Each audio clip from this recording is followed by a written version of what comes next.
अब आइए, सबसे पहले मेरे प्रभु ने कौन को बुलाया? राधा रानी को। वृंदावन में कोई भी कार्य 84 कोष ब्रजमंडल में होगा तो ब्रज की अधिष्ठात्री देवी है राधा। हे राधे वृषभानुभूपतने गांधर्व के मोहिनी, हे कांते कमनीय कोकिल रवे वृंदावनाधीश्वरी, हे मात प्राण परायणे च शुभगे, हे सर्वयूथेश्वरी, आगत त्वरितं त्वमत्र विपने मादीयमानंदयो।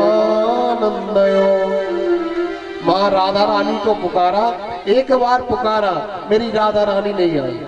कहती है यदि एक बार बुलाने से जाऊंगी तो मेरा सम्मान नहीं होगा, यदि भगवान को ज्यादा इमरजेंसी होगी तो दोबारा जरूर पुकारेंगे, तो दोबारा मैं जाऊंगी, थोड़ा कुछ मान सम्मान ज्यादा होगा। तो 2 बार बुलाया, भाई ज्यादा प्रेम होगा तो बुलाएगा आदमी, वो नहीं होगा तो एक बार फॉर्मेलिटी अदा करके छोड़ देगा। प्रेम से बोलो। तो राधा रानी ने 2 बार बुलाने से आई। भगवान ने एक बार बजा करके बुला दिया, नाम लेकर बांसुरी में नहीं गई। फिर 2 बार इंतजार करते करते फिर 2 बार बुलाया, तब राधा रानी ने दौड़ लगा दी विश्वान जी के महल से और रास में भगवान के चंद्र निधिवन नाम के वन में प्रवेश कर दिया। अब रानी आ गई तो प्रजा तो आ ही जाएगी। प्रेम से बोलो। और भगवान ने फिर एक एक सखी को बुलाया, हे श्यामे सुभगे सुपाक चवले, हे चित्रे विशाखे प्रिय, हे चंद्रावली श्यामले चलते, हे सुंग भद्रे रमे। ललिता को बुलाया, विशाखा को बुलाया, चंद्रावली को बुलाया, सारी अष्ट सखियों को बुलाया। इसके बाद में गोपियों को बुलाने लगे भगवान। तो माताओं क्या होता है, आप ध्यान से सुनेंगे इस कथा को। जब हमारा मन कहीं चला जाता है, हमारा मन कहीं लीन हो जाता है, हमारा मन कहीं किसी में लग जाता है, तो हमसे कोई दूसरा बात करता है, हमें बुलाता है, तो हमारे लिए उसकी आवाज सुनाई नहीं पड़ती। होता है कि नहीं? कई बार आपके साथ आप बैठे रहते हो, आप कुछ आपका मन कहीं चला जाता है, आपको लोग बुलाते रहते हैं, आपको सुना। कभी कभी ऐसा भी होता है कि हम जेब में मोबाइल रख लेते हो, सारे घर में ढूंढ लेते हैं, क्योंकि आपका मन उस समय बाहर चला गया। ऊपर कहते हैं अरे ये तो मेरे पास में है। ऐसी स्थिति गोपियों की। क्या हुआ देखो, बड़ा अच्छा सुंदर भाव संतों ने ब्रजखंड ने दिया। क्या दिया? एक गोपी अपने पति को भोजन परस रही थी। बेचारा मथुरा से दिन भर काम करते करते आया, शाम के आता है। भाई कोई भी आदमी हो, खेत से आप काम करते करते आए तो यही चाहोगे कि नहा धो के अब तो जल्दी से भोजन प्राप्त हो जाता, भोजन करता और विश्राम करता। तो पति भूखा प्यासा आया, एक गोपी अपने पति को भोजन परोस रही थी। वहां पे भगवान ने उस गोपी को बांसुरी में पुकारने लगे। वो बांसुरी की धुन जब उस गोपी के कान में पड़ी तो उसने पति को सब्जी रोटी दे करके आ गई थी। जो समझदार माता होती वो भोजन की थाली में ज्यादा भीड़ भाड़ नहीं करती। बहुत सारी माता ऐसी रहती, 4 रोटी इकट्ठी रख देती, ले खा ले। प्रेम से बोलो। वही वह चटनी रख देंगी, चावल रख देंगी, दाल रख देंगी, सब्जी रख देंगी, पापड़ रख देंगी, सब कटर पटर करके रख को दे देती कि लो अब खा लो। जो बुद्धिमान रहती है वो पहले सब्जी रोटी देती है, कम भोजन देती है, अच्छे से खाएं, बाद में एक कटोरी में ले जाकर के प्लेट में चावल दे देती है। ये गोपी बड़ी सुंदर थी, बड़ा सुंदर अपना पति का ध्यान रखती थी। सब्जी रोटी दे के आ गई, दाल चावल सोचा कि बाद में दे दूंगा। उसको क्या पता कि बांसुरी बजने लगेगी, बांसुरी में मेरा मन मस्त हो जाएगा और मेरा पति भूखा रह जाएगा। बड़ा सुंदर भाव ब्रज के संतों ने दिया। पति कहता है अरे साग लो है, ब्रज भाषा में समझते जाना आप लोग। अरे साग लो है हमें दार तनक दे जा, ओ पानी तो दे कठोर कोरे अटको हमारो है। तूने अभी साग और रोटी मुझे दी है, पानी का पात्र क्यों नहीं दिया? बहुत सी माता ऐसी होती थाली रख देती पानी नहीं देती। ये बहुत गलत बात है। जल के पात्र के बिना भोजन नहीं करना चाहिए किसी को। मैं आपको देवी भागवत में बहुत अच्छा लिखा है, जो मनुष्य बिगर जल पात्र के भोजन करता है, बिगर अर्घ दिए भोजन करता है, ऐसा मनुष्य नरक में जाता है। लिखा बताऊंगा देवी भागवत में, विश्वास न हो।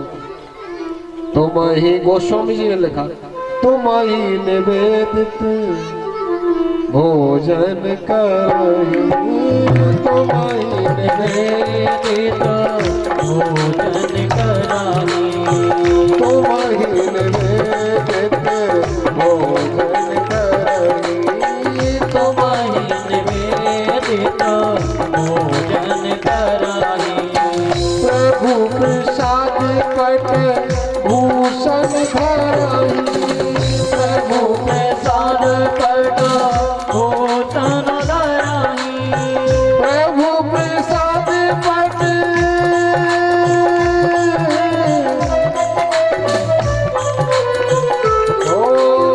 प्रभु प्रसाद पट भूषण धराही, प्रभु प्रसाद पट भूषण धराही। तुम ही निवेदित भोजन करही, तुम ही निवेदित भोजन कराही, तुम ही निवेदित भोजन करही। भगवान को निवेदन करके भोग लगाकर हमें भोजन करना चाहिए।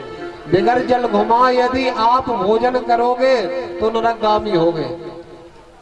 पट भूषण आभूषण वस्त्र कुछ भी आप मार्केट से खरीद के लाते हो, अन्न खाते हो, अन्न में दोष है, पानी पीते हो, पानी में दोष है, कोई भी वस्तु आप मार्केट से लेके आते हो, सब में दोष है। गोस्वामी जी ने तो इतना कह दिया कि जड़ चेतन गुण दोष मैं विश्व कीन कर तार। हर चीज में दोष है। आप मिठाई खरीद के लाते हैं, मीठा का डिब्बा मार्केट से लाते हैं, आप लोग मीठा के डिब्बा को भगवान को अर्पण नहीं करते हो, खा जाते हैं। आप दोष खा गए, मिठाई नहीं। अरे आपके घर में मंदिर में आपकी अलमारी में भगवान गोविंद बैठे हैं, उनको ले जाके मीठा का डिब्बा रखो तुलसी दल डाल के, गारंटी मेरी, आप घबराना मत, एक भी फीस नहीं कमेगा। प्रेम से बोलो, ये डाउट न रहे कि दो चार को खा गए फिर महंगी मिठाई नहीं खाएंगे। भाव का भूखा है भगवान, भाव का भूखा हूं मैं और भाव ही मैं सार है, भाव से भजता मुझे तो भव से मेरा। भगवान भाव का भूखा। पति कहता है अरे साग दो है तनकदार हमें देना, ओ पानी तो दे कठोर कोरे अटको हमारो है। रोटी लेके आए क्यों ना, कान ने सुने है बात, ओ दूध ले ठाड़ी कहाँ चेतन विचारो है। पति कहता है जब मैं मथुरा से आया था तब तो तुम बिल्कुल ठीक थी, अचानक से तुम्हें एक क्षण में क्या हो गया, क्या सोच रही हो, कहाँ जाने की सोच रही हो, तुम्हारा ध्यान कहाँ है, मुझे बताती क्यों नहीं बोलती, रोटी क्यों नहीं देती, पानी क्यों नहीं देती, दाल क्यों नहीं देती। बेचारा परेशान हो गया। अंत में उसने तो भैया दौड़ लगा दी गोपी ने। बच्चा से पूछा माँ कहाँ है, बच्चा बोला दादा वो तो गई कोई कोत की पुकारो है। दादा वो तो गई कोई कोत की पुकारो है। एक घर की स्थिति ये है, दूसरे घर की क्या है, बांसुरी की धुन में सब गोपियां का ध्यान मन भगवान के पास चला गया। एक घर में क्या हुआ, एक माता भोजन बना रही थी। पहले एक चूल्हा होता था भैया, एक चूल्हा जिसमें आप बीच में से छेदा कर देती थी, पीछे ऐसा बना देती थी, कुछ चूल्हा होता था ना भैया, आपने देखा होगा बुजुर्गों। एक चूल्हा होता था जिसमें बीच में से भी होल कर दिया जाता था।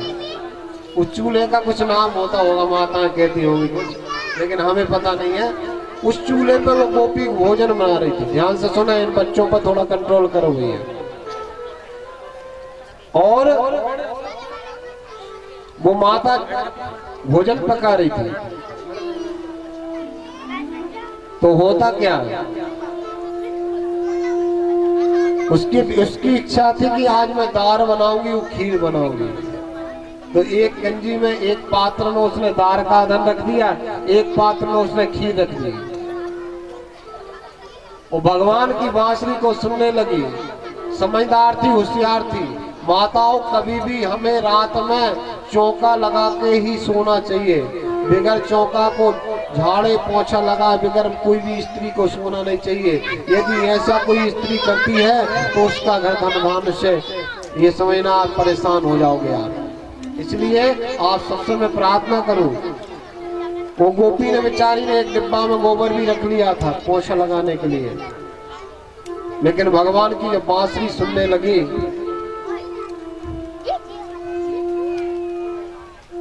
और बांसुरी को जब सुनने लगी, बांसुरी को जब सुनती तो होता क्या है,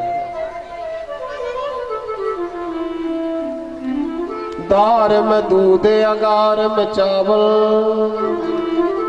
ओ भव साग बघार ते गोबर डारो।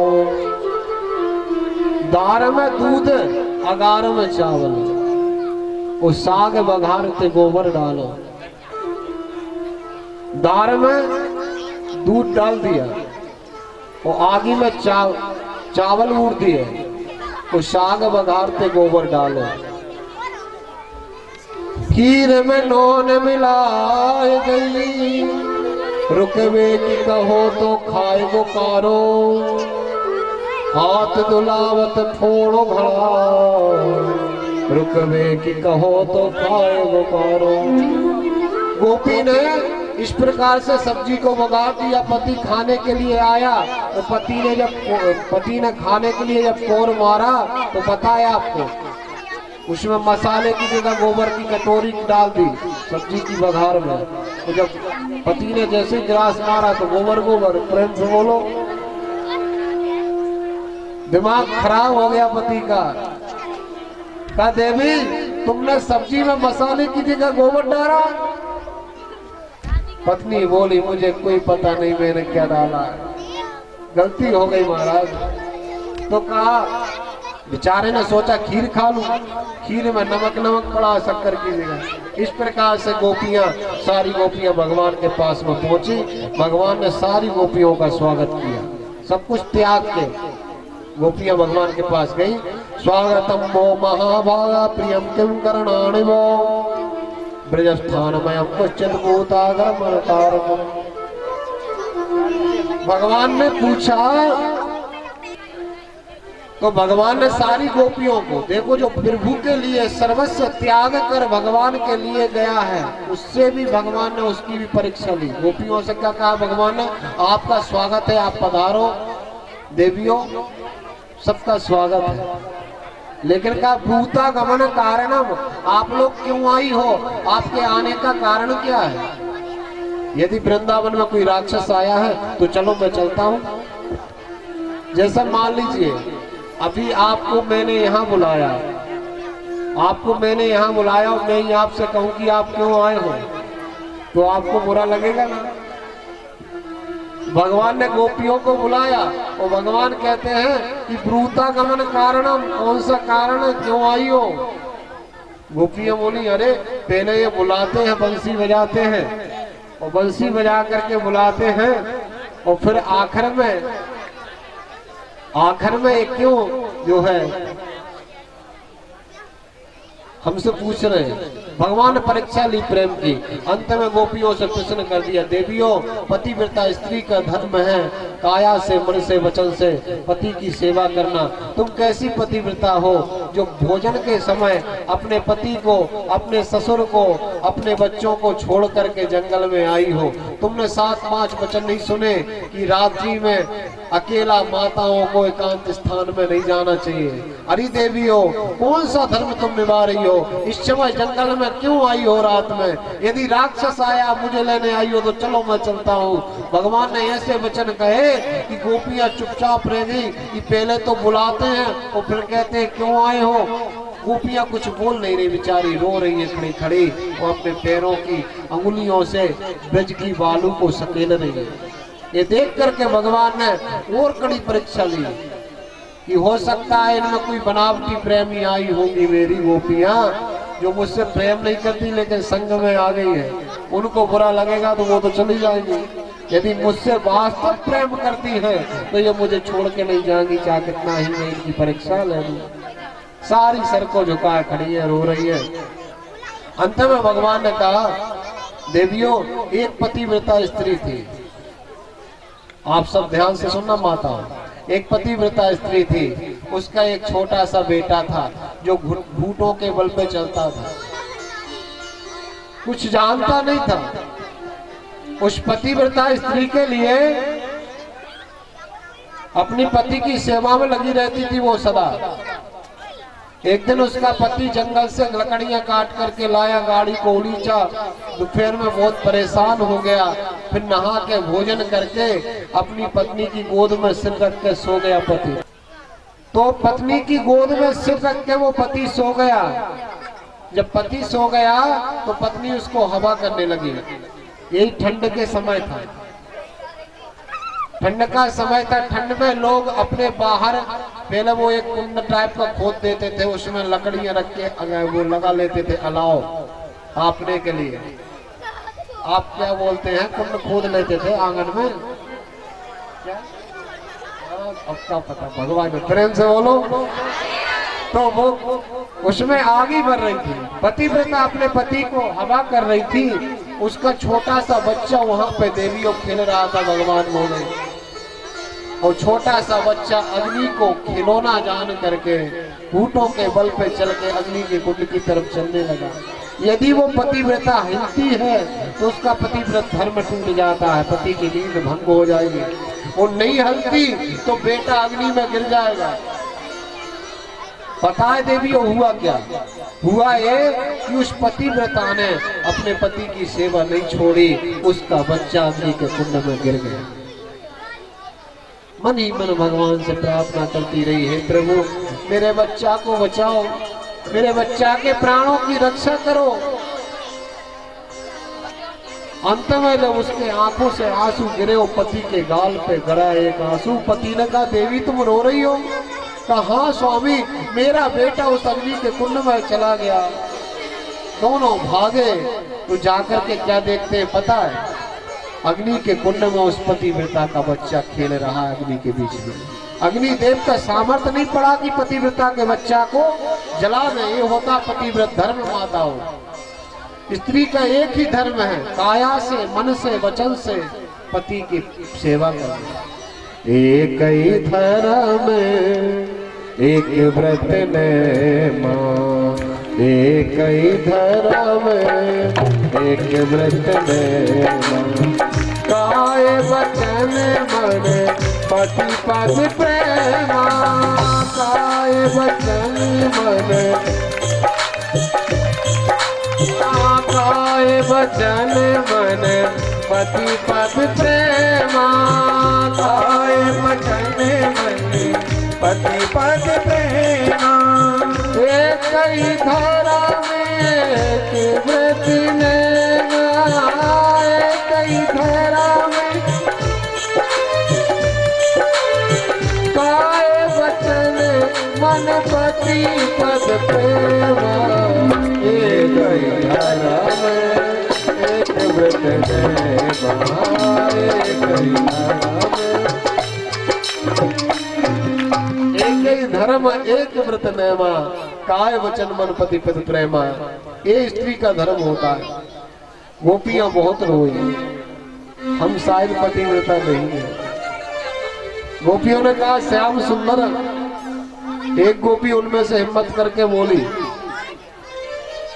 एक गोपी कहती श्याम सुंदर हम क्या पतिव्रता नहीं है? हम भी एक पतिव्रता की कहानी आपको सुनाते हैं। एक गोपी कहने लगी, एक पतिव्रता थी, वो अपने पति की पूजा करके, पति की पूजन करके ही भोजन करती थी। एक दिन उसके पति को 2-4 दिन के लिए बाहर जाना था। वो बोली, नहीं स्वामी, आप चले गए तो मैं किसकी पूजन करके भोजन करूंगी, मैं भी आपके साथ में चलती हूँ, जहाँ जहाँ आप जाएंगे भाई नहीं मैं जाऊंगी, जहाँ शाम हो जाएगी भाई पूजन करूंगी भोजन करूंगी। पति बोला, एक कैसा नाटक है, मैं तो नौकरी के काम से बार बार बाहर जाऊंगा तो मैं बार बार तुम्हें साथ में ले जाऊंगा, ये कैसा धर्म है। वो बोली, कुछ भी हो, मैं बिगर पूजन करे भोजन नहीं करूंगी। समझ लो, यदि आप गए तो मैं मर जाऊंगी लेकिन खाऊंगी। पता है प्रभु? भगवान बोले, हाँ बताओ। ऐसी वो पतिव्रता थी। तो कहा फिर क्या हुआ देवी? भगवान बोले, कहा फिर उसके पति ने कहा, ये मूर्ख है, ये मानेगी है नहीं, इसलिए उसने एक मिट्टी का पुतला बना करके अपने पति को दे दिया। कहा, पत्नी को दे दिया, जब तक मैं ना आऊं तू मुझे ही ये पुतला, जो पुतला है ये मेरा ही स्वरूप है, इसकी पूजा करना, भोजन करना। उसकी पत्नी की बात समझ में आ गई। रोज बढ़िया पुतले की पूजन करती है और भोजन करती है। एक दिन वो पुतले की पूजन कर रही थी, तभी अचानक उसका पति घर आ गया। और पति जब घर आया, उसने आवाज लगाई, देवी गेट खोलो, मैं आ गया। तो भगवान से उस गोपी ने पूछा, अब उस पतिव्रता स्त्री को क्या करना चाहिए? आज तक जिस पुतले की वो पूजन कर रही है मिट्टी के, उसकी पूजन करे या गेट खोल के पति को अंदर लाए? तो भगवान बोला, उसमें क्या है, जब पति आ गया तो पुतला उठा के फेंक दो, पति को ला के पूजा करे। तो कर गोविंद, आप हमसे बड़ी बड़ी पतिव्रताओं का उदाहरण दे रहे हो। ये मनुष्य शरीरधारी जितने भी जीवात्मा हैं, ये सब आपके ही बनाए मिट्टी के पुतरा हैं। हमने उन मिट्टी के पुतराओं को छोड़कर यदि जगतपति के पास आ गए तो हमने कोई पाप? भगवान बोले कि धन्य हो गोपी, मैं तो तुम्हारी परीक्षा ले रहा था। सुंदर महाराज होने लगा भैया, महाराज होने लगा, लेकिन गोपियां भगवान के प्रेम में अभिमान हो गया गोपियों को। कोई गोपी कहती मेरी चोटी लगा दो, कोई कहती मेरा कंगना पहना दो, कोई कहती मेरा नाखून पॉलिश लगा दो, कोई कहती मेरा लहंगा पहना दो। नचाने लगी गोपियां। याद रखना, भगवान के करीब पहुंचकर भी आप दूर हो सकते हैं। परमात्मा किसी के मोह में नहीं बंधता, माया में नहीं बंधता। उसको पाने के लिए निश्चल प्रेम, अटूट प्रेम चाहिए, जब भगवान आपको मिलेगा। गोपियों ने इस प्रकार से विकार किया और जब अभिमान गोपियों को हुआ, भगवान त्याग के अंतर ध्यान हो गए। गोपियों ने रोते हुए भगवान को ढूंढा, राधा रानी को लेकर के भगवान अंतर ध्यान हुए। तभी अचानक राधा रानी के मन में भाव आया कि 1 खरब गोपियों में सबसे ज्यादा प्रिय, 1 खरब गोपियों में सबसे ज्यादा प्रिय मैं हूं भगवान को। तो 1 खरब गोपियों में सबसे ज्यादा प्रिय हूं। तो राधा रानी कहाँ तक आई? भगवान के साथ पैदल चलते चलते निधि वन से लेकर के सेवा कुंज तक। वो जब सेवा कुंज तक निधि वन से चल के आई 1 खरब गोपियां, तो राधा रानी के साथ भगवान सेवा कुंज में थे। सेवा कुंज, आप वृंदावन जाओगे तो आपको एक सेवा कुंज मिलेगा। सेवा कुंज में राधा रानी के मन में ये भाव आया कि मैं 1 खरब गोपियों से सबसे अधिक बड़भागन हूँ, इसके कारण भगवान मुझे सबसे अधिक प्रेम करते हैं, ये मेरे अधीन है, इसके कारण मुझे साथ लेकर आए। तो सेवा कुंज में राधा रानी बोली कि हे केशव, अब मुझसे और चला नहीं जाता, मैं बहुत थक गई, अब तो आप मुझे अपने हाथों में लेके चलो। सेवा कुंज इसका नाम क्यों पड़ा? भगवान से सेवा का आग्रह किया राधा रानी, अभिमान हो गया राधा जी को। भगवान ने राधा जी के चेहरा तरफ देखा, कहा देवी आप भी? मन में सोचा कि आपको भी हिम आ गया कि मैं सबसे भाग्यशाली हूँ कि श्याम सुंदर 1 खरब गोपियों को त्याग कर मुझसे ही प्रेम करते हैं, इसके कारण तो मुझे साथ मिला है, समय छोड़ दिया। तो लिया, भगवान ने हाथ में उठा करके 2-4 कदम चले, अंतर ध्यान हो गए, राधा रानी नीचे जाके गिरती है। सारी गोपियां ढूंढते ढूंढते आई रोती रोती, और गोपियों ने रोते रोते एक गीत गाया। इस गीत का नाम है गोपी गीत। इस गोपी गीत में 19 श्लोक है। गोपी गीत 19 श्लोक है। इस 19 श्लोकों वाले गोपी गीत को आज भी कलियुग में कोई भक्त गाता है तो उसे अवश्य ही भगवान श्री कृष्ण की उस पर कृपा हो जाती है, उसे श्याम सुंदर जरूर मिलते हैं। बहुत बड़ी कला है रोते रोते गाना। रोते रोते गाना हर किसी के बस की बात नहीं। आप गाता और रोना और गाना तो नहीं बनेगा, प्रेम से बोलो। लेकिन गोपियों की कितनी बड़ी कला है कि गोपियां रो भी रही है और गा भी रही है। एक गोपी गीत समझ लो भागवत का हृदय है 10वां स्कंद। वो हृदय में जो दिल होता ना, दिल है गोपी गीत। 19 श्लोक बड़ा सुंदर। आइए 2-4 श्लोक हम लोग गुनगुनाते हैं। जयति तेधिकम जन्मना व्रजा श्रयत इंदिरा शाश्वतत्र हे दयाति दृश्यता दीक्षुतावका कोइधका सवा जिनवते सरादासुए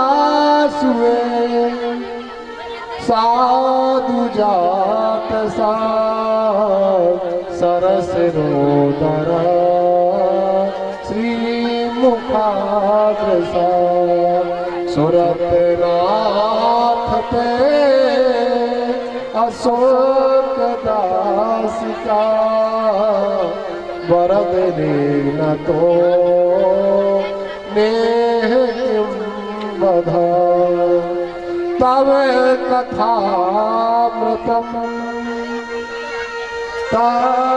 तत्वजीवनम कवि विरीडितम तामसापः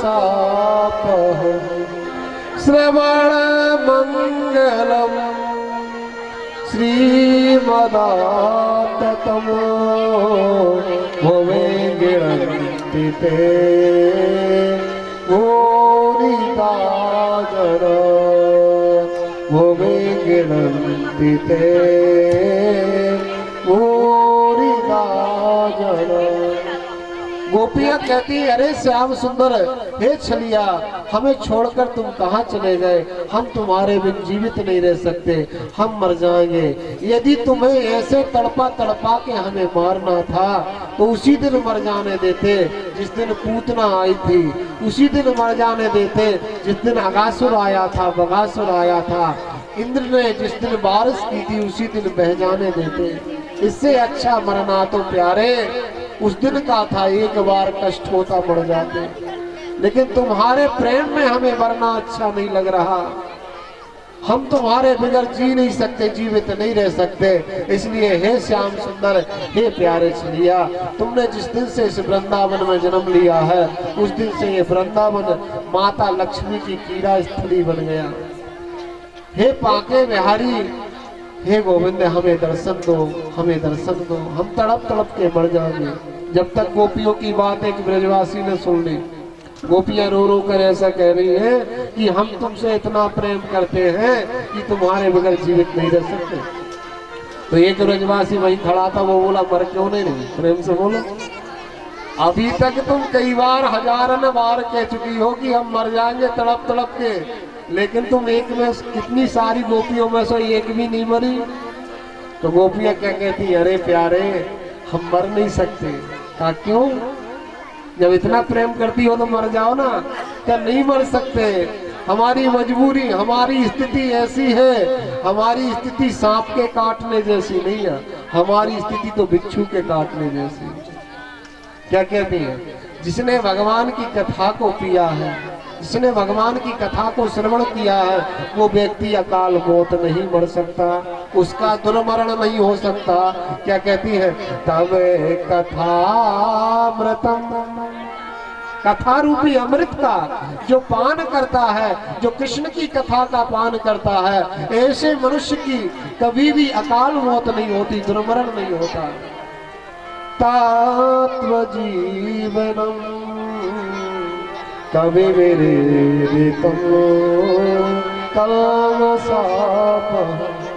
इस प्रकार से गोपियों ने भाव प्रकट किया, रो रो कर भगवान को पुकारा। एक गोपी कहती है, अरे छलिया, वो क्या हमसे प्रेम करता था, उसका तन भी काला है, वो मन भी काला है, वो तो ऊपर से नीचे तक सब काला है। प्रेम से बोलो। गोपी क्या कहती है? उसका तन भी काला है, मन भी काला है, वो तो प्रेम का नाटक करता था अपनी लीला सिद्ध करने के लिए। उस काले का तन भी काला है, वो मन भी। एक नाम है उसका नंद, नंदन। क्या नाम है भगवान का? नंद नंदन। एक नंदन नाम का सेठ था। एक गोपी कहती है, नंदन नाम का सेठ इतना कंजूस था, एक गरीब आदमी से उसने कह दिया था, तेरी बेटी के लगन के पहले मैं तुझे 10,000 रुपया उधार दे दूंगा। वो बेचारा लगन के एक दिन पहले नंदन सेठ से पैसा मांगने के लिए गया, तो नंदन सेठ बोला मैं लगन के दिन दे दूंगा। लगन के दिन गया तो बोला तेल के दिन दूंगा। तेल के दिन गया तो बोला मंडप के दिन दूंगा। वो मंडप के दिन गया तो बोला बारात के दिन दे दूंगा। वो बारात के दिन गया तो कहने लगा भैया बाद में दे दूंगा। लेकिन उसने इतना कंजूस था, उस नंदन सेठ ने उस गरीब आदमी को पैसे नहीं दिए। वो तो नंदन था, तो इसका नाम तो नंद नंदन है, ना पे ना चढ़ा है। इसका नाम क्या है? नंद नंदन। ना के ऊपर ना चढ़ा है, नहीं देने वाला। ये क्या प्रेम करेगा, क्या जानेगा प्रेम का मतलब। फिर एक कहती है, ऐसा मत बोल गोपी, वो प्रेम करते थे, हमारी कोई अपराध हो गया, हमसे कोई गलती हो गई, इसके कारण वो हमें छोड़कर चले गए। हे प्यारे, हे छलिया, दिख जाओ, क्यों नहीं आते? ऐसा प्रार्थना किया। तब भगवान तासा मां विरमा छोरी स्वयमान मुखाम्बुजा पीताम्बरधरा सिंह हो साक्षात मनवथ मनमथा। भगवान कहीं जाते हैं, आते जाते नहीं है, वो तो सर्वत्र है, कण कण में है। वहीं राधा जी की चुनरी ओढ़ के बैठ गए थे उन्हीं गोपियों के बीच में। वो सुन रहे थे। जब गोपियों ने पश्चाताप किया, रोने लगे, विलाप करने लगे, तो भगवान राधा जी की चुनरिया को फेंक कर वो प्रकट हो गए। बोलो भक्त वत्सल भगवान की जय, रास बिहारी भगवान की जय। गोपियां, सारी गोपियां बड़ी प्रसन्न हो गई। ऐसा लग रहा है गोपियों को जैसे मान लीजिए मरने वाले व्यक्ति को अमृत मिल गया हो। आज सारी गोपियां प्रसन्न हुई, सारी गोपियां तैयार हो गई, राधा रानी तैयार हो गई। सुंदर यमुना के तट पे भगवान का रास हुआ, महारास लीला। आप वृंदावन जाएं तो निधिवन जरूर जाना जहाँ पे रास किया। आज भी नित्य माँ के बिहारी 12 बजे रात में वृंदावन में रोज नाच करते हैं। पुजारी पहले ही ताला डाल देता है, उस समय कोई नहीं रह सकता वहाँ पे। दतवन रखता है, पानी का लोटा भर के रखता है मंदिर में।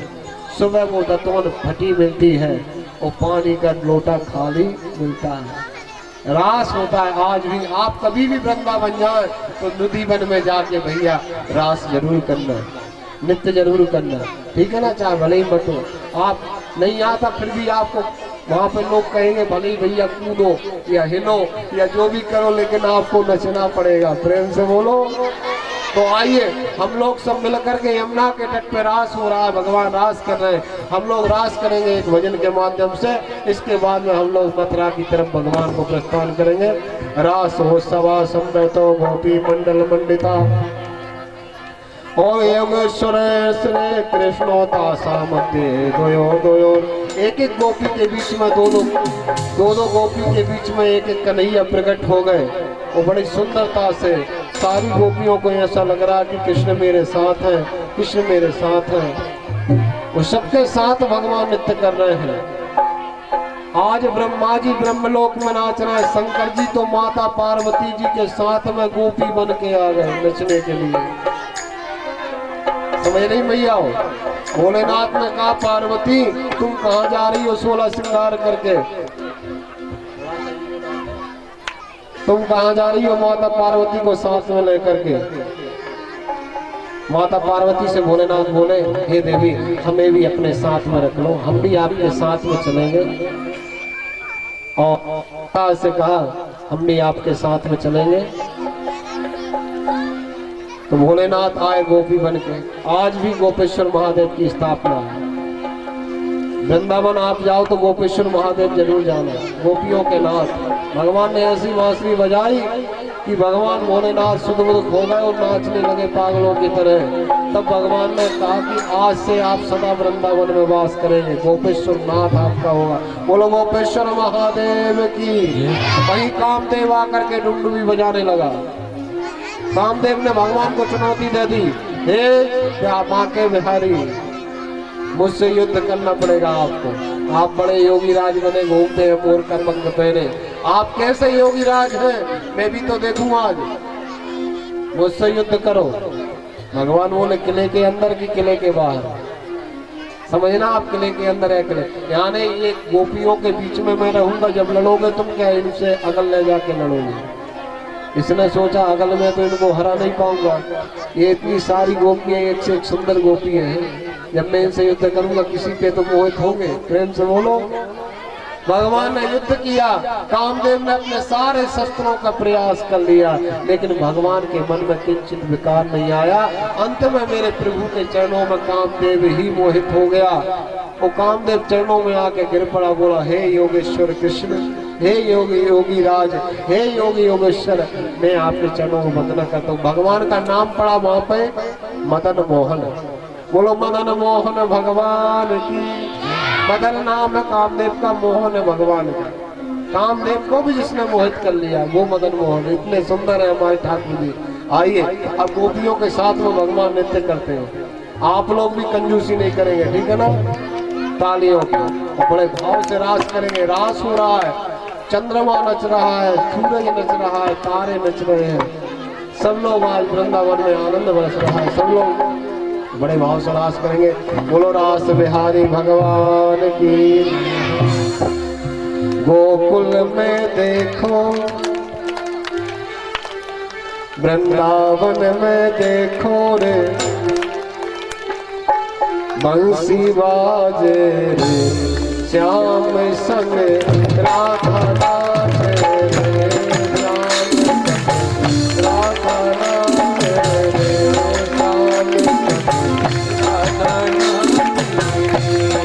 गोकुल में देखो, वृंदावन में देखो रे, मुरली बाजे रे, श्याम संग राधा नाचे रे, श्याम संग राधा नाचे रे, श्याम संग राधा नाचे रे, श्याम संग राधा नाचे रे। दोनों हाथ उठा के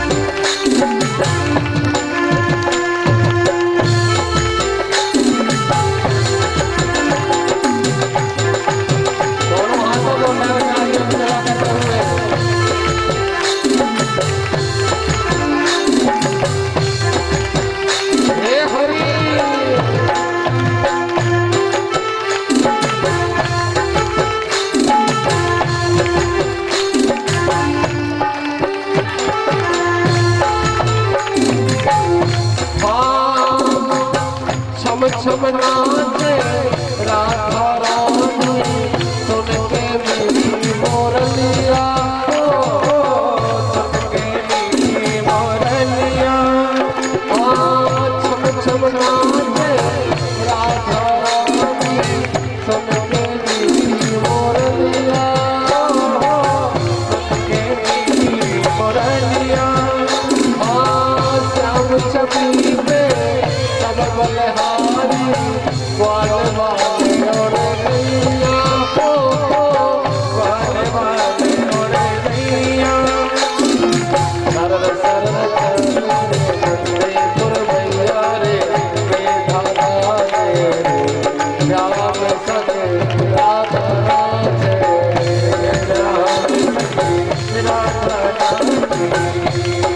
गोकुल में देखो वृंदावन में देखो रे बंसी वाले राम सखे राधा राधे राम सखे राधा राधे। दोनों हाथों को उठा के हरि बोल।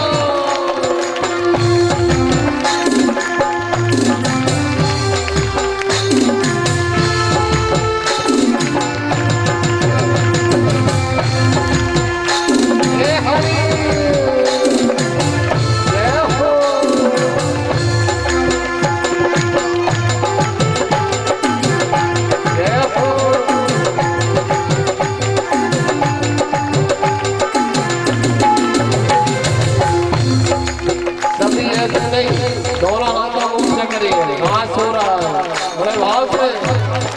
हाँ बंसी बजते यमुना तट पर राधा नाच नचाए हो। बंसी बजकर यमुना तट पर राधा नाच नचाए हो।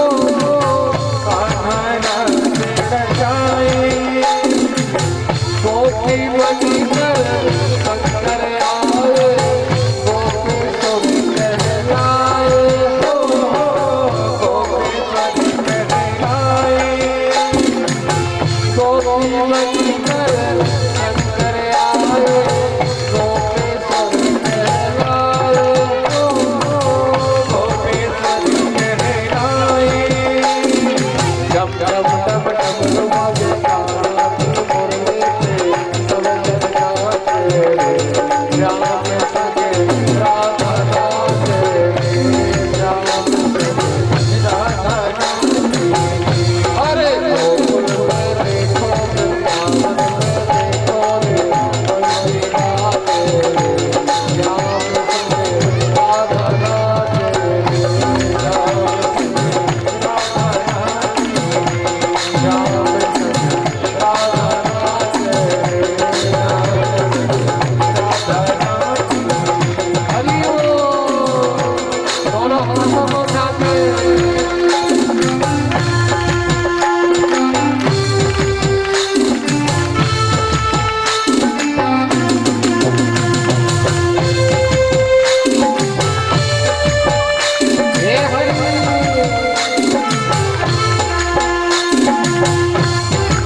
जोर से बोलो, बरसाने वाली की।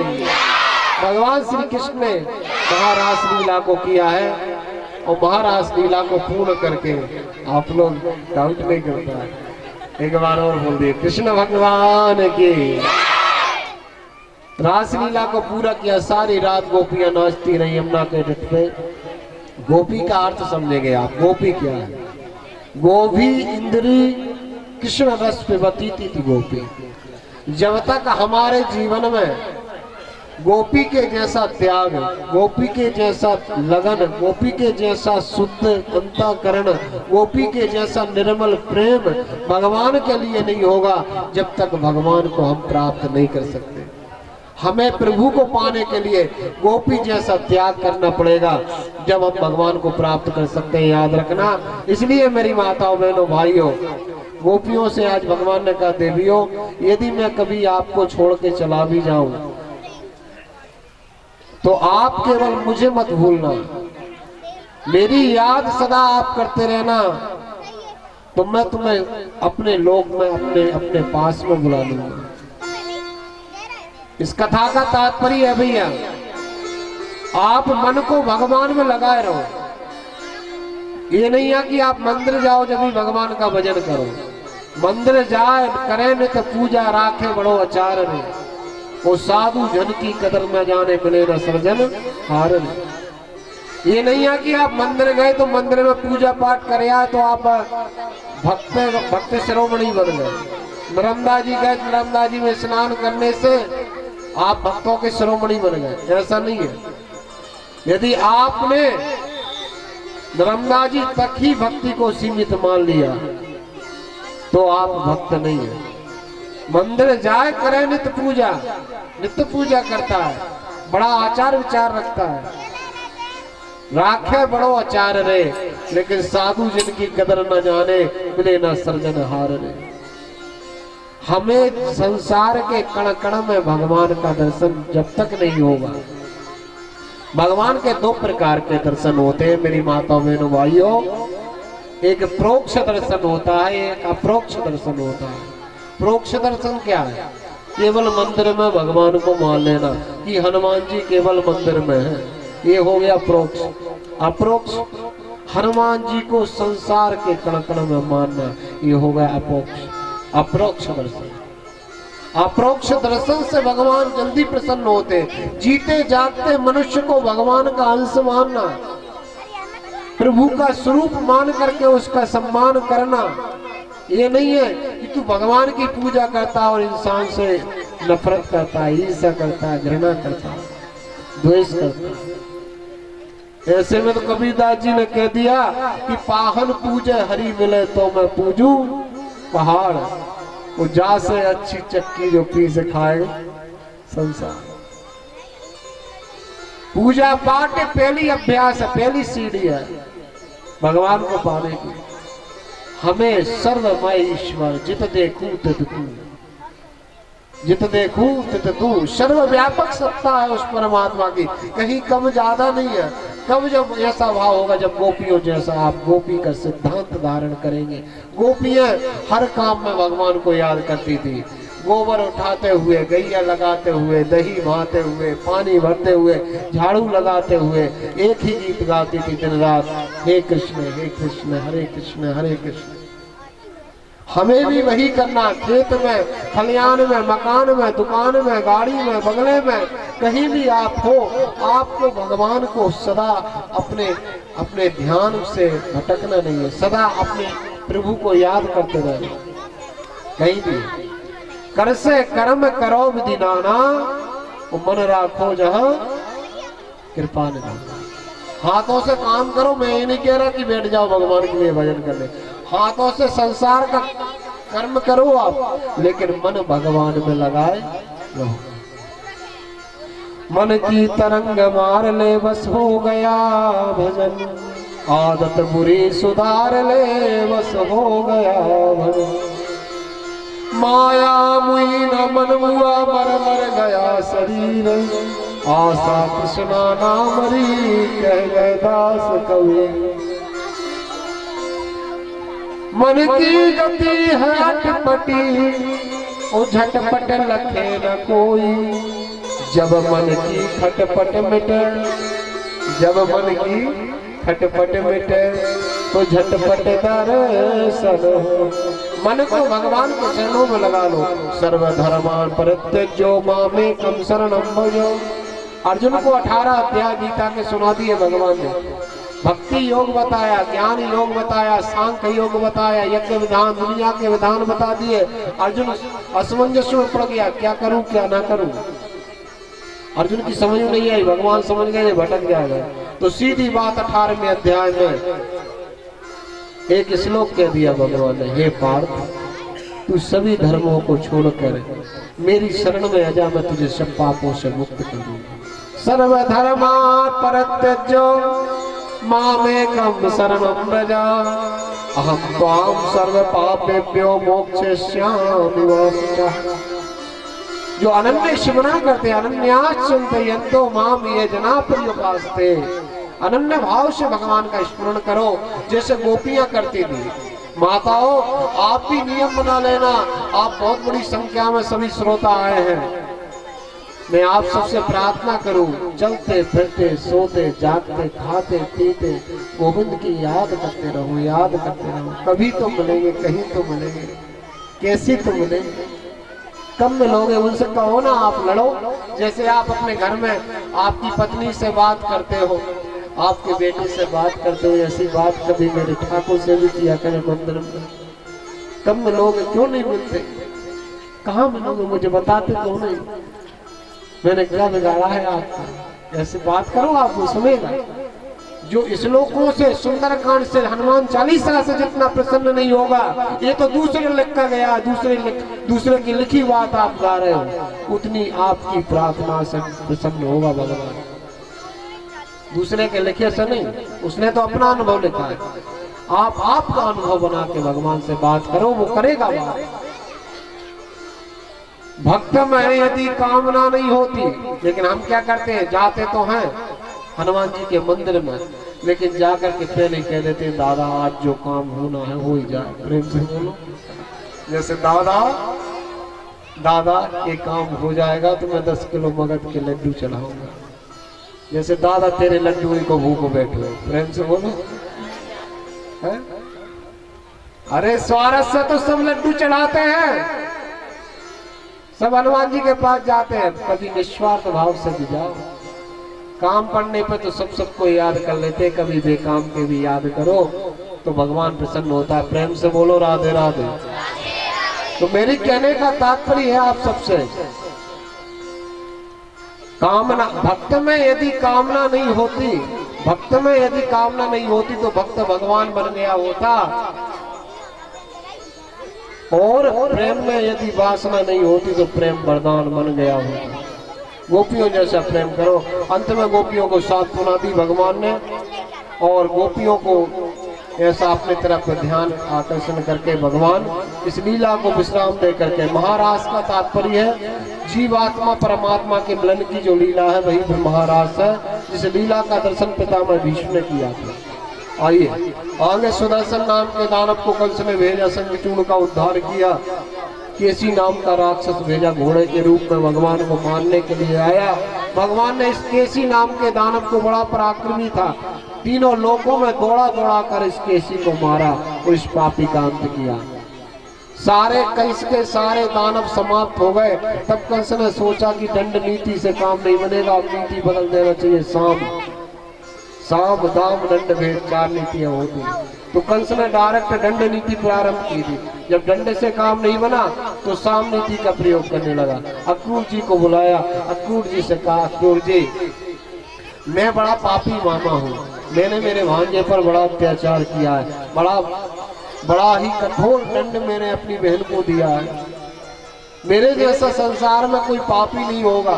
हे अक्रूर जी आप जाएं, मैं एक यज्ञ कर रहा हूँ, यज्ञ में मेरे भांजे को ले आए। मेरे दोनों भांजों को मैं राज तिलक करके सारे राजाओं के बीच में, मैं सारे देश के राजाओं को बुलाऊंगा और राजाओं के बीच में बता दूंगा कि मेरे भांजे से बड़ा योद्धा इस भारत में कोई दूसरा नहीं। वो सबके सामने अपने कृष्ण का राज तिलक करूंगा मथुरा में। अक्रूर जी भोले भाले कि यदि कोई पापी सन्मार्ग पे आना चाहता है चलो उसका सहयोग करो। सुंदरता से रथ उठाया और अक्रूर जी पहुंचे वृंदावन। अक्रोपोपिचताम रात्र मधुपुरया महामते उसे रथवास्तायो प्रेयो नंद गोकुलम किम मया चरितम भद्रम किम तप्तम परमं तपा। आज अक्रूर जी महाराज ऐसे सोच रहे हैं जैसे विभीषण भगवान की शरण में जा रहा था। विभीषण कैसा सोच रहा था कि मैंने कौन सा पुण्य किया, कौन सा यज्ञ किया होगा, कौन सा तप किया होगा जो आज भगवान के दर्शन मुझे प्राप्त हुए। अक्रूर जी भी यही सोच रहे हैं। अक्रूर जी रथ लेके गए और जाकर के नंद बाबा या नंद रानी यशोदा को प्रणाम किया और भगवान श्री कृष्ण को प्रणाम किया। अक्रूर जी ने और कहा प्रभु आपको हम लेने के लिए आए, हम आपको लेने के लिए आए। आपके मामा कंस ने आपको बुलाया है, आप हमारे साथ चलिए। कंस आपको राज तिलक करना चाहता है। नंदरानी यशोदा ने जब तक जैसे ये बात सुनी कि अक्रूर मेरे कृष्ण को लेने आया मथुरा ले जाने के लिए, तो तत्काल नंदरानी यशोदा ने कहा अक्रूर जी आप महीना भर रहिए, 5 दिन रहिए, 2 दिन रहिए, आपका स्वागत है, सम्मान है, मैं सब कुछ करूंगी, लेकिन मेरे बेटा को मौत के मुंह में ले जाने की बात आपने कही तो मुझे ये बर्दाश्त नहीं। अंत में अक्रूर जी ने यशोदा मैया का प्रेम देख करके अक्रूर जी की हिम्मत नहीं पड़ने की कैसे भगवान को ले जाए। आप लोग अब यहाँ से बड़े प्रेम से श्रवण करेंगे, ठीक है ना। अक्रूर जी महाराज असमंजस में कि कैसे मैं भगवान को ले जाऊं। यशोदा मैया ने कन्हैया को बुलाया, वो कन्हैया से अपने कृष्ण से कहने लगी कृष्ण यदि तू मुझे छोड़ के गया तो तेरी माँ जीवित नहीं रहेगी बेटा। हे कृष्ण यदि तुझे मेरी बात का बुरा लगा हो, मैंने तुझे एक दिन ऊखल से बांध दिया था। ध्यान से सुनिए आप लोग, यहाँ मैंने तुम्हें एक दिन ऊखल से बांध दिया था, हो सकता है उस बात का तुम्हें बुरा लगा हो, तो बेटा बुरा लगा हो तो तेरी माँ तुझसे क्षमा मांगती। मुझे पता है कि तुझे पता चल गया कि तू यशोदा का बेटा नहीं है, तू देवकी का बेटा है। इस अक्रूर ने तुझे बता दिया होगा, लेकिन बेटा यदि तू मुझे छोड़ के गया तो तेरी मैया यशोदा जीवित नहीं रहेगी। जब ये बात कही मैया यशोदा ने कि तू देवकी का बेटा है, तो भगवान ने मैया यशोदा को हृदय से लगा दिया। कहा नहीं माँ, मैं यशोदा मैया का बेटा हूँ, मैं देवकी मैया को मैं नहीं जानता कौन देवकी मैया। तूने ये कैसे कहा कि मैं तेरा बेटा नहीं हूँ? मैं केवल तेरा बेटा हूँ और किसी का बेटा नहीं। माँ मुझे तेरा एक एक ग्रास याद है। एक दिन जब मैं भोजन कर रहा था तो मेरे मुंह में कंकड़ आ गया था। भोजन करते करते रोटी के एक निबला एक कोर में कंकड़ आ गया था। तूने वो कोर तेरे हाथों में ठुकवा लिया, तू फेंक के आई, तूने दूसरा भोजन बनाया। हे मैया, तेरे जैसी मैया तो संसार में कोई हो ही नहीं सकती। इस संसार के लोग जब भी कोई अच्छी माँ से उदाहरण देंगे तो उसमें एक तेरा नाम सबसे पहले आएगा कि तू तो मेरी यशोदा मैया। पता भैया भगवान ऐसा क्यों कह रहे हैं कि संसार में तेरे जैसी माँ तो कोई हो नहीं सकती। ऐसा इसलिए कह रहे हैं, इसलिए बोल रहे हैं भगवान यशोदा मैया अपने पूर्व जन्म में ये नंद बाबा द्रोण नाम के वसु थे। इनकी धरा नाम की ये पत्नी थी। कौन है? नंदरानी यशोदा धरा नाम की देवी थी। भगवान के अनन्य भक्त थे। इनके पास कुछ नहीं था, भिक्षा वृत्ति करते थे इनके पति, लेकिन भगवान के अनन्य भक्त थे, बहुत भक्त थे। एक दिन क्या हुआ कि भगवान श्याम सुंदर माँ के बिहारी गोविंद ने विचार किया कि चलो धरा की परीक्षा लेना चाहिए। परीक्षा लेने के लिए भगवान ब्रह्मा विष्णु महेश तीनों देवता साधु का भेष धारण करके इनके पति भिक्षा मांगने के लिए गए थे और इनके घर में आ गए। और भगवान बोले, हे देवी हमें बहुत जोर से भूख लगी है, जल्दी कुछ खाने रखा हो तो हमें दे दो। धराने जाकर के घर के सारे बर्तनों में ढूंढा तो एक भी दाना नहीं था। ये तो रोज लाते थे महाराज और रोज बना के खाते थे। भगवान को अपना सब कुछ मानते थे, बेटा मानते थे। इनके संतान नहीं थी पति पत्नी के दोनों में। आज इनके जीवन की अंतिम परीक्षा लेने भगवान आए। वो धरा ने देखा कि मेरे घर में अन्न का दाना नहीं है। भगवान मुझसे संत आए हैं मेरे घर में, मुझसे खाने की कह रहे हैं, मैं क्या खाऊंगा, मैं क्या बनाऊं। सारे घर में ढूंढा, भगवान से प्रार्थना करते, हे प्रभु मेरे पति को जल्दी से भेज दो। यदि आज संत मेरे घर से भूखे चले गए तो मेरा सारा जीवन का दान बेकार हो जाएगा। बार बार गेट से निकल करके देखती है, बार बार झांक के देखती है उधर उधर जाकर, पति नहीं आए। वहां भगवान संत बने हैं। भगवान कहते, देवी इतना विलंब हो रहा है तो झूठा कह देती, बस महाराज थोड़ी देर में बनने वाला भोजन। अंत में जब पति नहीं आए तो पीछे के गेट से गई। गांव में सब लोगों से भीख सी मांगी कि मुझे 2 पाई आटा दे दो, मेरे घर में संत आए हैं, मेरे पति नहीं है, मैं आपको 4 पाई वापस दे दूंगी, मेरे पति आ जाएंगे। लेकिन मेरे घर से यदि संत भूखे चले गए तो मेरे जीवन में खाने मेरे दान का कोई मतलब नहीं होगा। तब ये सारे गांव वालों से मांगा, किसी ने एक फूटी कोड़ी नहीं दी भैया, 1 पाई आटा भी नहीं दिया किसी ने। भगवान की परीक्षा है ये भक्त की। अंत में ये देवी पहुंची धरा। गांव के बाहर एक कसाई की दुकान थी। कसाई की दुकान पर पहुंची, कसाई से कहा कि भैया मेरे घर में संत आए हैं, मेरे पति घर पे नहीं है, मुझे 2 पाई आटा दे दो, मेरे पति आ जाएंगे, मैं आपको 4 पाई दे दूंगी। कसाई बोला, देवी मेरा नियम तो एक है कि मुझे कोई जितना मांस देता है मैं उसे बदले में उतना ही आटा दे देता हूँ। तुम मुझे मांस दे दो, मैं तुम्हें आटा दे दूंगा। तो ब्राह्मण की पत्नी है, बोली मैं किसकी हत्या कर दूं, मैं किसी की हत्या नहीं कर सकती, भैया मुझे दे दो, मैं तुम्हारे हाथ जोड़ती हूँ। लेकिन कसाई बोला कि मैं नहीं दूंगा तुम्हें जब तक तुम मांस मुझे लाकर नहीं दोगे।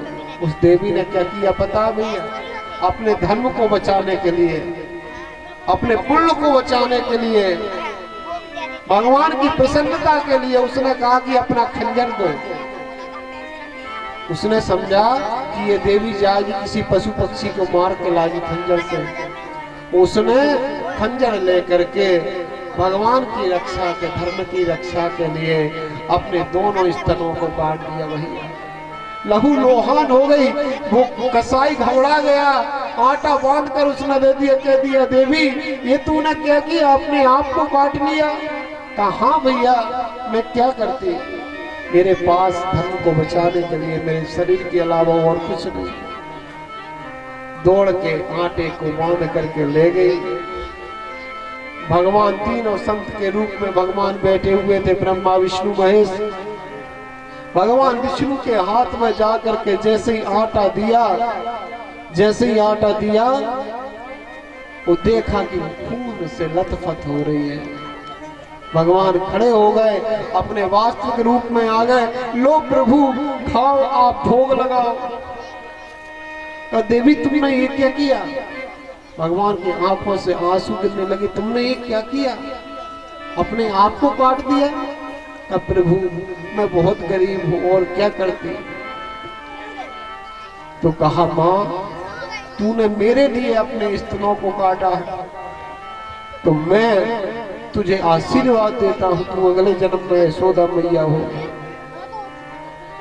वो अगले जन्म में मैं भले ही माँ किसी के यहाँ जन्म लूं लेकिन दूध तेरे इन स्तनों से पीऊंगा। मैं 11 साल तक, 11 वर्ष तक मैं तेरे दूधों को आकर के तेरा दूध पीऊंगा और तेरे ऋण को उतारूंगा। अंत में भगवान ने ठीक करी। वो धरा है जब आज भगवान जाने लगे तो धरा के प्राण निकल रहे हैं यशोदा के। अंत में भगवान ने समझाया। वो भगवान जो है भैया गोपियां आ गई, रथ को पकड़ लिया, रथ के घोड़ों की लगामें पकड़ ली। आप जा नहीं सकते, आप जा नहीं सकते।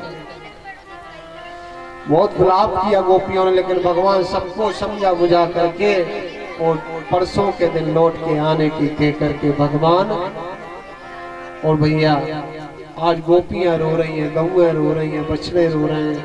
भगवान सबको छोड़ करके पहुंचे, मथुरा पहुंचे हैं। मथुरा में जा करके सर्वप्रथम भगवान मथुरा नगरी में गए तो सर्वप्रथम कुब्जा मिली भगवान को। कुब्जा जा रही थी, कंस की दासी थी। कुब्जा को जाकर के भगवान और बलराम जी दोनों गलियों में, मथुरा बड़ी सुंदर नगरी है, गलियों में घूम रहे थे, देखने के लिए मथुरा को गए। मथुरा के स्त्री पुरुष छत में से छड़क के देख रहे हैं, यही नंद का लाला है, इसी ने कालिया नाग नाथा था, इसी ने पूतना मारी। सब लोग दर्शन कर रहे हैं मथुरा के स्त्री पुरुष, और भगवान चले जा रहे हैं। कुब्जा को देख करके भगवान बोले, अरे सुंदरी कहाँ जा रही हो, प्रेम से बोलो। अब एक बात बताइए, जिसके पीठ में इतना भारी कुबड़ हो उससे कोई सुंदरी कहे तो उसको बुरा नहीं लगेगा।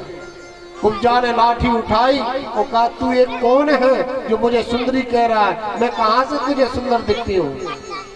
भगवान बोले, सुंदरी इतनी गुस्सा अच्छी नहीं होती, बड़ा क्रोध कर रही है सुंदरी। फिर सुंदरी कहा तो अब तो आग बबूला हो गई भैया कुब्जा। 2-3 बार जब सुंदरी कहा तो 4थी बार भगवान बोले, सुंदरी मैं तेरे तन की बात नहीं कर रहा, मैं तो तेरे मन की बात कर रहा हूँ। तब कुब्जा ने हाथ जोड़ लिए कि तू तन और मन को अगल मानने वाला कौन है। तब भगवान ने कहा, मेरे तरफ देखो। और कुब्जा ने भगवान की तरफ देखा। भगवान ने अपने पैर के अंगूठे से उसके पैर को दबाया, दाढ़ी को पकड़ा और 3 बार जहाँ झटका मारा कि सारा कुंवर ठीक हो गया, परम सुंदरी हो गई। बोलो भक्त वत्सल भगवान की। कुब्जा ने अपने आप ऊपर से नीचे तक देखा, बोली, प्रभु कंस का सेवा करते करते मेरी जिंदगी बीत गई। ये कुब्जा कौन है पता है आपको? कुब्जा और मंथरा, कैके की दासी मंथरा, ये कौन है पता है आपको? पूर्व जन्म में कौन थे आपको पता है? रामायण जी पढ़ते हैं आप लोग। कौन थी है कुब्जा? सरस्वती। मरीचि ऋषि ने श्राप दिया था कि 2 जन्म के लिए तू शूद्री हो जा, तो इसने प्रार्थना की माता सरस्वती ने मरीचि ऋषि से कि मेरा कल्याण कैसे होगा, कि 1 जन्म में राम की सेवा करेगी तो राम जी के दर्शन मिलेंगे, दूसरे जन्म में जब तू कुब्जा बनेगी तो भगवान श्री कृष्ण में तेरे शरीर का स्पर्श करेंगे तो तू इस होने से मुक्त हो जाएगी। ये कुब्जा सरस्वती जाकर परमेष्ठी दर्जी पर कंस का धोबी कपड़ा लेकर के जा रहा था, कंस के प्रेस करके। भगवान बोले, मामा जी राधे राधे, प्रेम से बोलो। हाँ, तो कंस का दास वो धोबी बोला, कहो क्या बात है? कहा, हमारे मामा जी के पास तो बहुत सारे वस्त्र हैं, अब जो मेरे मित्र आए हैं वृंदावन से, इनके पास अच्छे वस्त्र नहीं है। कल हम लोग सभा में जाएंगे, 2-4 जोड़ी आप दे जाओ, इनके नाप के मैं सिलवा दूंगा। तो बोला, तुम ग्वाले क्या जानो राजा महाराजाओं के वस्त्रों को पहनकर। भगवान ने कहा, बेटा ये त्रेता नहीं द्वापर है, एक चनकट एक थपाड़ा मारा, प्राण अंत हो गए। सारे कपड़ों को परमेष्ठी दर्जी से कटवाया, नाप के बनवाए, वो आगे बढ़े, धनुष को तोड़ा। फिर भगवान जब सभा में गए तो बड़े बड़े पहलवान चाणूर मुष्टक अपने शरीर में तेल लगा लगा कर खड़े भगवान को मारने के लिए। तो उस सभा में मेरे प्रभु पहुंचे, उससे पहले कुबलिया पीर हाथी आया, जिसको रात भर कंस ने दारू पिलाई थी भगवान को मारने के लिए।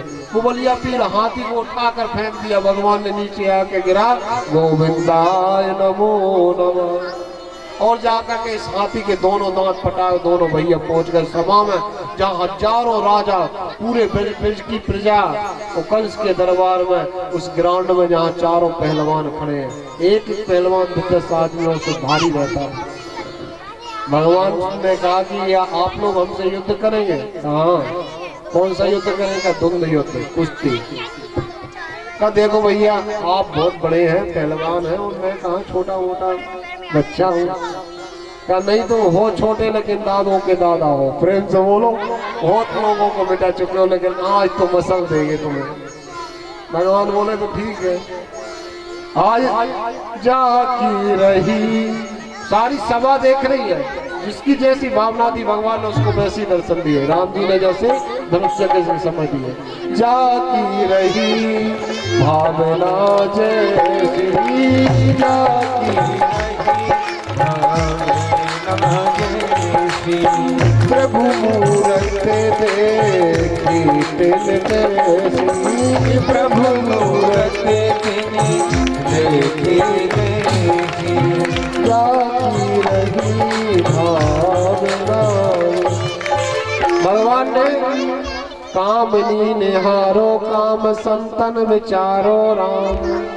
कामनियों को कामदेव के रूप में देखे, कामनी स्त्रियों के लिए, संतों के राम के रूप में दर्शन दिए, योगियों को योगी राज के रूप में देखे, और दुर्जन व्यक्तियों को दुर्जन व्यक्ति मल्लों के लिए वज्र के समान कठोर देखे भगवान। घन घटा मोरन को चंद्रमा चकोरन को, भ्रमर को कंज मंजु मकरुंद देखिए, एक नंद लाल ही अनेक रूप देखिए। चारों मुष्ट को भगवान ने मारा, उस चारों पहलवानों को मार करके भगवान ने कंस के बार पकड़े, वो बार पकड़ के नीचे ग्राउंड में फेंक दिया, और मैदान में फेंक करके जब मेरे प्रभु ने कंस के हृदय पर चरण रखा तो अपना चतुर्भुज रूप प्रकट कर दिया। कंस प्रार्थना करने लगा, हे भगवान सानिध्य दो जन निधिया तमीश्वरम विवन बदम भाव चरण सुपक्षसम। हे परमात्मा मुझे क्षमा कर दो, हे कृष्ण मुझे क्षमा कर दो। भगवान बोले, मामा तेरे अंदर इतना बल था, यदि इस बल से, इस शक्ति से, इस वैभव से तू अच्छा करता तो सारा संसार तेरी पूजा करता, लेकिन तूने बल बुद्धि का सदा दुरुपयोग किया है, इसके कारण तेरा घड़ा भरा चुका है। अब तो गोविंदाय। बोले कुमति राख सुमति गई, जीव हो गया हंस, नारायण दर्शन किए मुक्त हो गया कंस। कंस का उद्धार किया भगवान ने, कंस का उद्धार करके वसुदेव जी को, मैया देवकी को, उग्रसेन राजा को कारागार से मुक्त किया, सबकी हजामतें मनवाई, महाराजा उग्रसेन को फिर से मथुरा का राजा बनाया। राजा बनाने के बाद भगवान का यज्ञोपवीत संस्कार हुआ, वो भगवान विद्या अध्ययन करने के लिए हमारे मध्य प्रदेश में आए। भैया आप मेरी माताओं बहनों, मेरे भाइयों, मेरे नौजवानों, ये मध्य प्रदेश ऐसा प्रदेश है जिस प्रदेश में भगवान श्री कृष्ण ने विद्याओं का अध्ययन किया है, जिस प्रदेश में भगवान श्री राम ने संस्कारों का ग्रहण किया है चित्रकूट में। आप ऐसे प्रदेश के वासी हैं, जब आप पाप करते हैं, अत्याचार करते हैं, दुराचार करते हैं, मध्य प्रदेश की इस पावन भूमि पे जो नरंदांचल है, तो देवता भी आप पे हंसते हैं, जानवर भी आप पे हंसते हैं कि धिक्कार मध्य प्रदेश के प्राणी, जहाँ भगवान ने वेदों का अध्ययन किया, शास्त्रों का अध्ययन किया, तू उस प्रदेश का प्राणी होकर के गलत काम करता है। विचार करो, ये प्रदेश साधारण प्रदेश नहीं है, यहाँ पूर्ण ब्रह्म परमात्मा पढ़ने आया हो, जहाँ राम जी ने संस्कार ग्रहण किए हो। मैं आप सब क्षेत्रवासियों से प्रार्थना करता हूँ, एक सिद्धांत जीवन जियो, कभी किसी का बुरा मत सोचो, कभी किसी का बुरा मत करो, सदा सबका सहयोग करो और सदा भगवान का भजन करो। हमें क्या करना है, आए हैं सो जाएंगे राजा रंक फकीर, और एक सिंहासन चढ़ चला एक बंधा। इस प्रकार से भैया भगवान ने विद्या अध्ययन करके गुरु माता को अल्पकालीन गुरु ग्रह पढ़ाने गए यदुराई, अल्पकाल सब विद्या। सुदामा जैसा गुरु भाई वहाँ पे मिला, सुदामा जैसा मित्र मिला, उससे मित्रता हुई। गुरु माता का बेटा समुद्र में डूब के मर गया था, उसको ला करके भगवान ने गुरु दक्षिणा में वापस किया, जीवित करके यमपुरी से लौटा के। करतुम अकर्तुम करतुम समर्थ, जो असंभव को भी संभव बना दे। यमपुरी से गुरु माता के मरे हुए बेटे की आत्मा को ला करके वो गुरु दक्षिणा में भगवान ने अपने गुरु को प्रणाम किया और प्रदान करके बेटा को, और भगवान मथुरा लौट के आए। यहाँ मथुरा में आकर के भगवान का एक ही मित्र था जिसका नाम था उद्धव। भगवान का सबसे प्रिय मित्र था मथुरा में उद्धव। देखने में भी भगवान के जैसे लगता था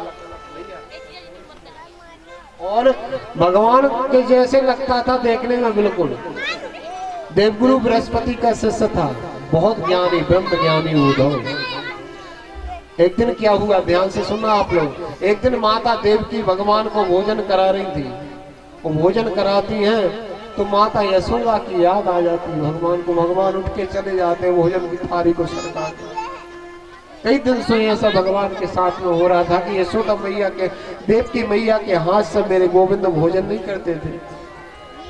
जैसी देवकी मैया भोजन कराने लगती थी तो यशोदा मैया की याद आ जाती थी। वो मक्खन का लोना खिलाना, वो दुलार, वो मिठास देवकी मैया के अंदर नहीं दिख रही भगवान को।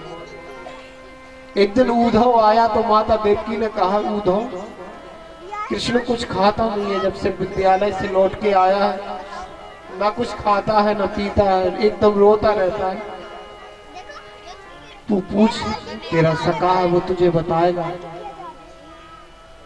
तो जाकर के उद्धव ने पूछा, अरे कृष्ण क्या बात है? कृष्ण ने बताया, उद्धव मोहे ब्रज विसरत नहीं।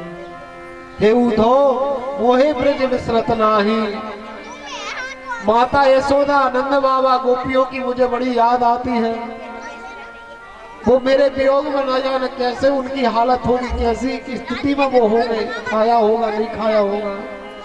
तुम जाओ उद्धव, गोपियों की क्या स्थिति होगी। उद्धव से कहा कि उद्धव तुम जाओ और वृंदावन मेरा संदेश लेकर के जाओ। उद्धव ने कहा ठीक है। उद्धव क्या है, उद्धव को इस कथा में दो मर्म है।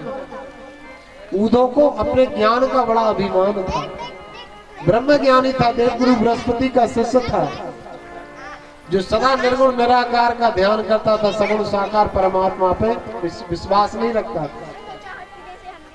उद्धव जैसे ब्रह्म ज्ञानी को भगवान ने जब बहते देखा कि ये ज्ञान मार्ग में भटक जाएगा, ये मुझे प्राप्त नहीं कर पाएगा, वो मेरा मित्र है, परम प्रिय मित्र है, तो मैं इसे ज्ञान मार्ग से निकाल के भक्ति मार्ग में डाल दूं, ये वृंदावन जाएगा।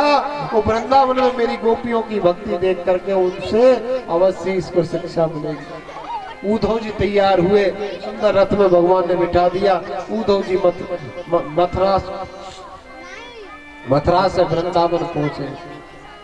वृंदावन के जब करीब पहुंचे तो ग्वाल वालों ने रथ आते देखा तो सारे ग्वाल वाल झाड़ियों में से निकल के भागने लगे। अरे हमारा कृष्ण आ गया, अरे हमारा कृष्ण आ गया। मधुमंगल बोला, पता है मैं नहीं जाऊंगा, परसों की कह के गया था, परसों बीत गया, अभी तक लौट के नहीं आया।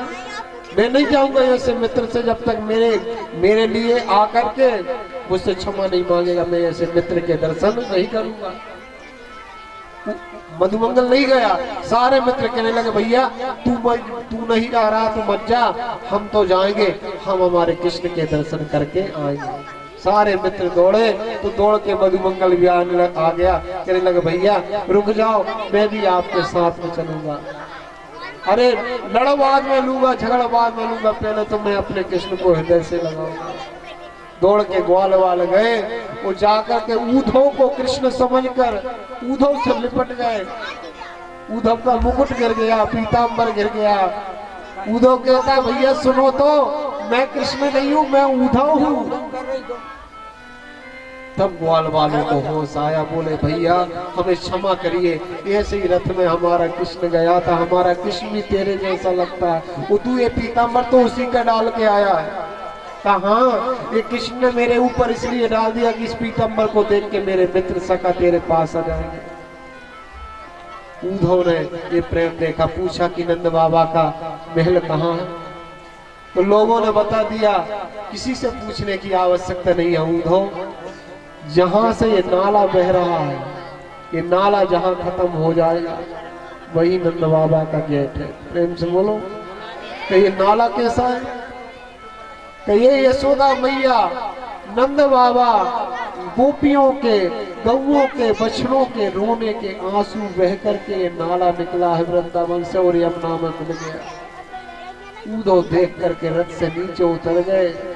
वो ब्रजरज को प्रणाम करते हैं। आगे गए तो देखा किसका नंद बाबा बैठे हैं, किसका यशोदा मैया। श्री कृष्ण श्री कृष्ण श्री कृष्ण। गोपियों का अद्भुत प्रेम, माता यशोदा का प्रेम देख करके नंद बाबा से प्रणाम किया, यशोदा मैया को प्रणाम किया उद्धव ने, और जाकर के दोनों को प्रणाम करके बोला मैं कृष्ण का संदेश लेकर आया। नंद बाबा ने उठ के उद्धव को हृदय से लगाया, भोजन कराए, बिठाए, का एक बात बता, हमारा कृष्ण वसुदेव का पुत्र कृष्ण क्या कह रहे नंद बाबा, पढ़ के आने के बाद सुखी तो है, अच्छा तो है। तो कहने लगे कि बाबा वो तुम्हारी याद करता है। इतना कहा तो नंद बाबा बहुत रोए, कृष्ण भगवान की लीलाओं को याद करके बहुत रोए। यशोदा मैया बहुत रोई, दोनों को समझाया मुझे इसलिए भेजा है कि मैया से कह देना तेरा ही पुत्र है, बाबा से कह देना तेरा ही पुत्र है। तुम जब तक भोजन नहीं करोगे, जब तक मथुरा में, तुम्हारा कृष्ण भी भूखा बैठा रहेगा। उद्धव ने ये कहा तो बाबा नंद यशोदा मैया ने कृष्ण के खाने के लिए स्वर्ण भोजन कर लिया। उद्धव जब गोपियों के पास गए और गोपियों की अद्भुत भक्ति को देखा भैया, गोपियों से उद्धव कहते हैं, उद्धव बोले अरे गोपी तुम जितना याद जितना प्रेम उस कृष्ण से कर रही हो, इससे थोड़ा कम प्रेम यदि भगवान से करोगी तो तुम्हारा कल्याण हो जाएगा। तो वो गोपियां क्या कहती, उद्धव मन न भये 10-20, एक हथो सो गयो श्याम संग, अब को आराध ईश। अरे उद्धव मन न भये 10-20, मन ऐसा भगवान में लग जाए। गोपी क्या कहती, एक मन था तो श्याम के संग चला गया, अब दूसरा मन है ही नहीं। कहती है उद्धव श्याम तन श्याम मन श्याम ही हमारो धन, उद्धव हमें आठों याम श्याम ही सकाम। श्याम पति श्यामवती श्याम बिन मत, श्याम ही सब कुछ हमारी गति है। हे उद्धव आठों याम हमें केवल श्याम ही से काम है। इस प्रकार से गोपियों ने सुंदर प्रसंग। और एक जब तक भोरा आया, भोरा आकर के राधा रानी के चरणों में गुनगुन गुनगुन करने लगा, जिस गीत को कहते हैं भागवत में भ्रमर गीत। भोरा आकर के गुनगुन गुनगुन करता है तो मैया राधा रानी कहती है अरे भोरा तू छलिया का संदेश लेके आया है, जैसा वो काला है वैसे ही तू काला है। अब मेरे चरणों में झुक के क्षमा मांग रहा है। अनेक दिनों से मैं आंसू बहा रही हूँ बैठे बैठे। अरे कपटी भोरा, तेरे जैसा वो छलिया है, जैसे तू भी छल करता रहता है, हर कदम हर कमल पे जाके बैठ जाता है, उसका पराग चूस करके तू भी दूसरे कदम पे उड़ जाता है। ऐसे ही वो तेरा सका है, तेरे जैसा काला है कि वो भी हम लोग गोपियों से जब उसका दिल भर गया तो मथुरा चला गया सुंदर रानियों के दर्शन करने के लिए। अरे भोरा, तेरे मुंह में ये पीला पीला जो तेरी मूछन में जो लगा है पराग, ये पराग कह रहा है कि तू एक का होके नहीं रह सकता, तू तो 50 के पास में जाएगा। माधव के में बदम्बो कुछ बदल माला कुछ दर्शन पूर्वी। हे भोरा, इसलिए तेरे स्वामी जैसा तू है, हमें तुझसे कोई बात नहीं करना, चला जा। उद्धव जी देख रहे कि भोरा को कृष्ण समझ रही गोपी है। प्रेम से बोलो। उद्धव जी ने देख करके, उद्धव जी अद्भुत प्रगाढ़ प्रेम को, अटूट प्रेम को, उद्धव सुदो हो चलो सुन गुपियन के बेरे, ज्ञान बजाई ढापली प्रेम बजायो ढोल। उद्धव के ज्ञान की पोथी जल गई और उद्धव एक प्रेमी बन गए। गोपियों की चरण रज को प्रणाम करके, वो चरण रज की वंदना करके उद्धव जी महाराज भगवान के पास गए।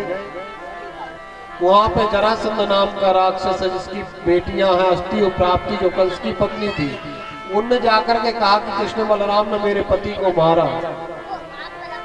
तो जरासंध ने 17 बार मथुरा पे आक्रमण किया, भगवान ने 17 बार इसे नतेड़ नतेड़ के मारा। प्रेम से बोलो। लेकिन कुछ लोग बड़े बेशरम होते हैं जो कभी अपनी गंदी आदत छोड़ते नहीं है, बार बार पढ़ते हैं, बार बार अपमान होता है, तिरस्कार होता है, लेकिन फिर भी अकड़ के खड़े हो जाते हैं। प्रेम से बोलो। ऐसा जरासंध है वो सब। 18वीं बार फिर काल यवन को लेके आया, भगवान ने द्वारिका का निर्माण कराया, योग माया द्वारा सारी प्रजा को द्वारिका पहुंचा दिया। वो काल यवन को वरदान है भगवान शंकर का, इसको कोई परास्त नहीं कर सकता। तो भगवान के वरदान के मान रखने के लिए। और दूसरी बात, जरासंध ब्राह्मणों को विजय का जाप करने के लिए बिठा के आया, तो ब्राह्मणों से कह के आया था 31 ब्राह्मणों से, यदि अगली बार में हार गया तो आन के सबके सर कलम कर दूंगा। प्रेम से बोलो। ब्राह्मण निरंतर जाप कर रहे थे त्रिलोक विजय का। ब्राह्मणों की रक्षा के लिए भगवान काले वन के सामने से भागे छोड़कर रणभूमि, तो वहां भगवान का नाम पड़ा रण छोड़ रहा है। मुचकुंद बाबा के ऊपर गुफा में मुचकुंद महामुनि सो रहे थे, उनके ऊपर अपना पीतम में ढक दिया, भगवान पीछे जाकर छुप गए। ये गया जाकर के मुचकुंद बाबा के 2-3 लाते जहां मारी, उठ मेरू पिया, उठ भगोड़े, उठ चलिए। वो जैसे मुचकुंद जी के लात मारी, मुचकुंद जी को वरदान था इंद्र का कि जो भी मुझे जगाएगा, देव यक्ष गंधर्व कोई भी हो, जिसके ऊपर जो भी मुझे जगाएगा मेरी दृष्टि पड़ेगी, तत्क्षणात् भस्मात् भूतो, वो एक क्षण के अंदर भस्म हो जाए। तत्काल मुचकुंद जी की दृष्टि पड़ी, काल यवन के ऊपर जलकर राख का ढेर हो गया। गोविंदाय। और इस प्रकार से भगवान ने आकर मुचकुंद बाबा को दर्शन दिए। मुचकुंद जी से कहा चलो अब जाकर के भजन कर लो, बहुत दिन हो गए सोते सोते ही, एक पंथ 2 काज करवा दिए। भगवान के भक्त थे मुचकुंद जी, कलयुग लगने वाला था, इन्होंने कहा आप जल्दी उठ जाओ, जाकर भजन कर लो। प्रेम से बोलो। नहीं तो कलयुग लग गया तो कहीं कलयुग में लगे तो सब काम गड़बड़ हो जाएगा। इस प्रकार से भगवान द्वारका पहुंचे, बलराम जी का विवाह हुआ महाराज रेवत की पुत्री रेवती के साथ। अब चलिए हम चलते हैं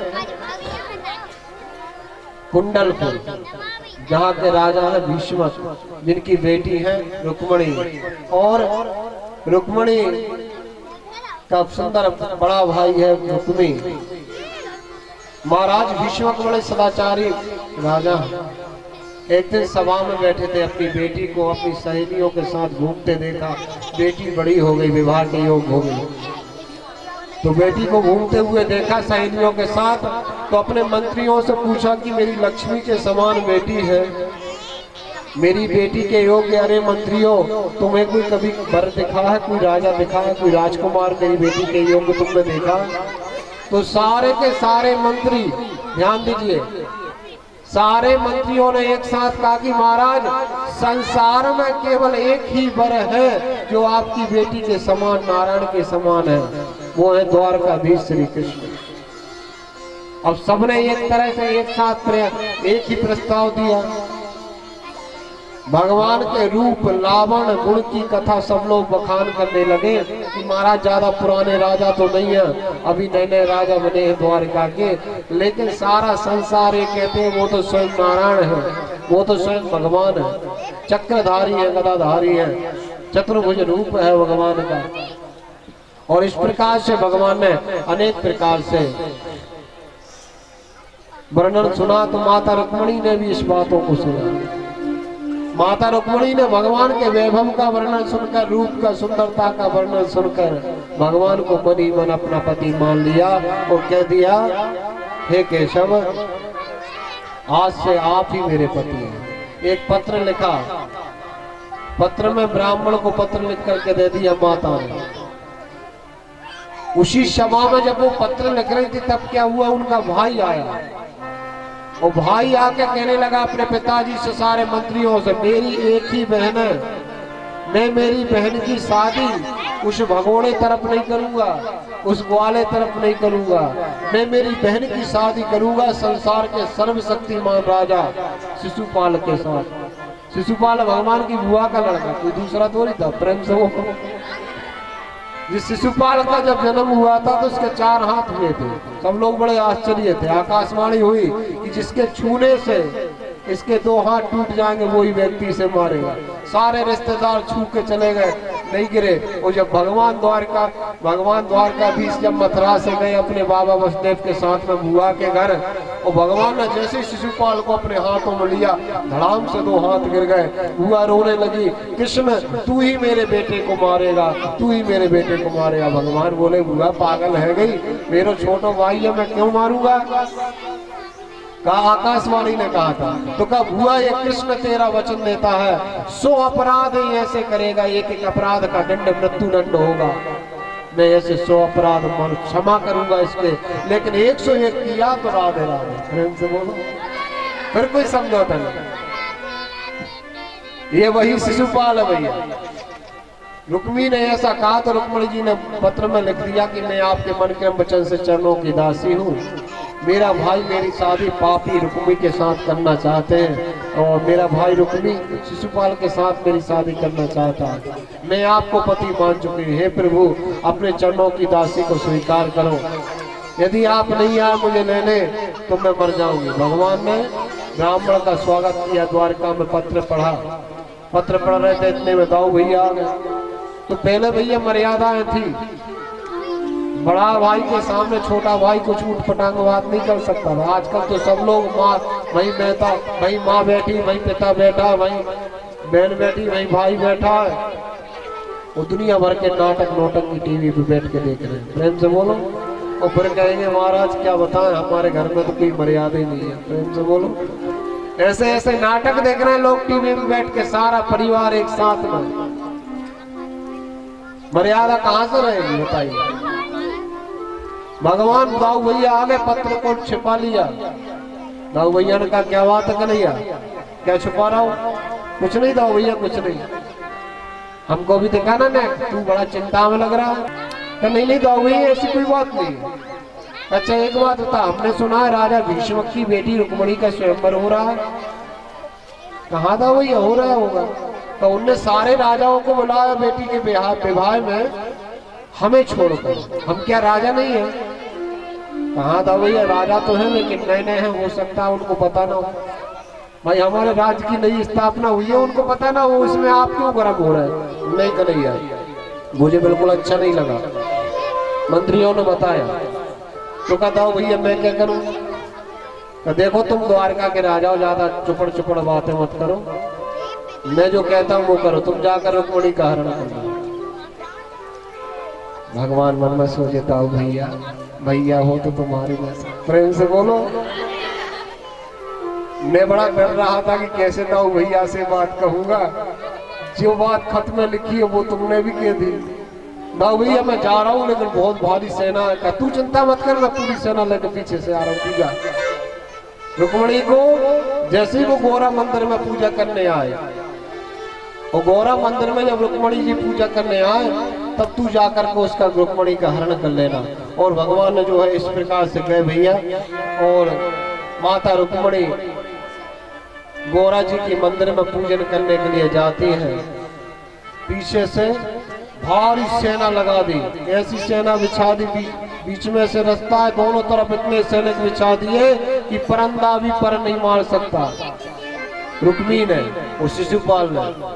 रुक्मणी जी अपनी सहेलियों के साथ में गई और जाकर के पहुंचकर गौरा जी की पूजन की। गौरा जी की पूजन करके माता गौरा से प्रार्थना की, मन जाहिरा चो मिलहि सोवर, सहज सुंदर सावर। हे भैया, मेरे मन में जो सावले सलोने द्वारकाधीश बसे हैं, आप ऐसी कृपा करो।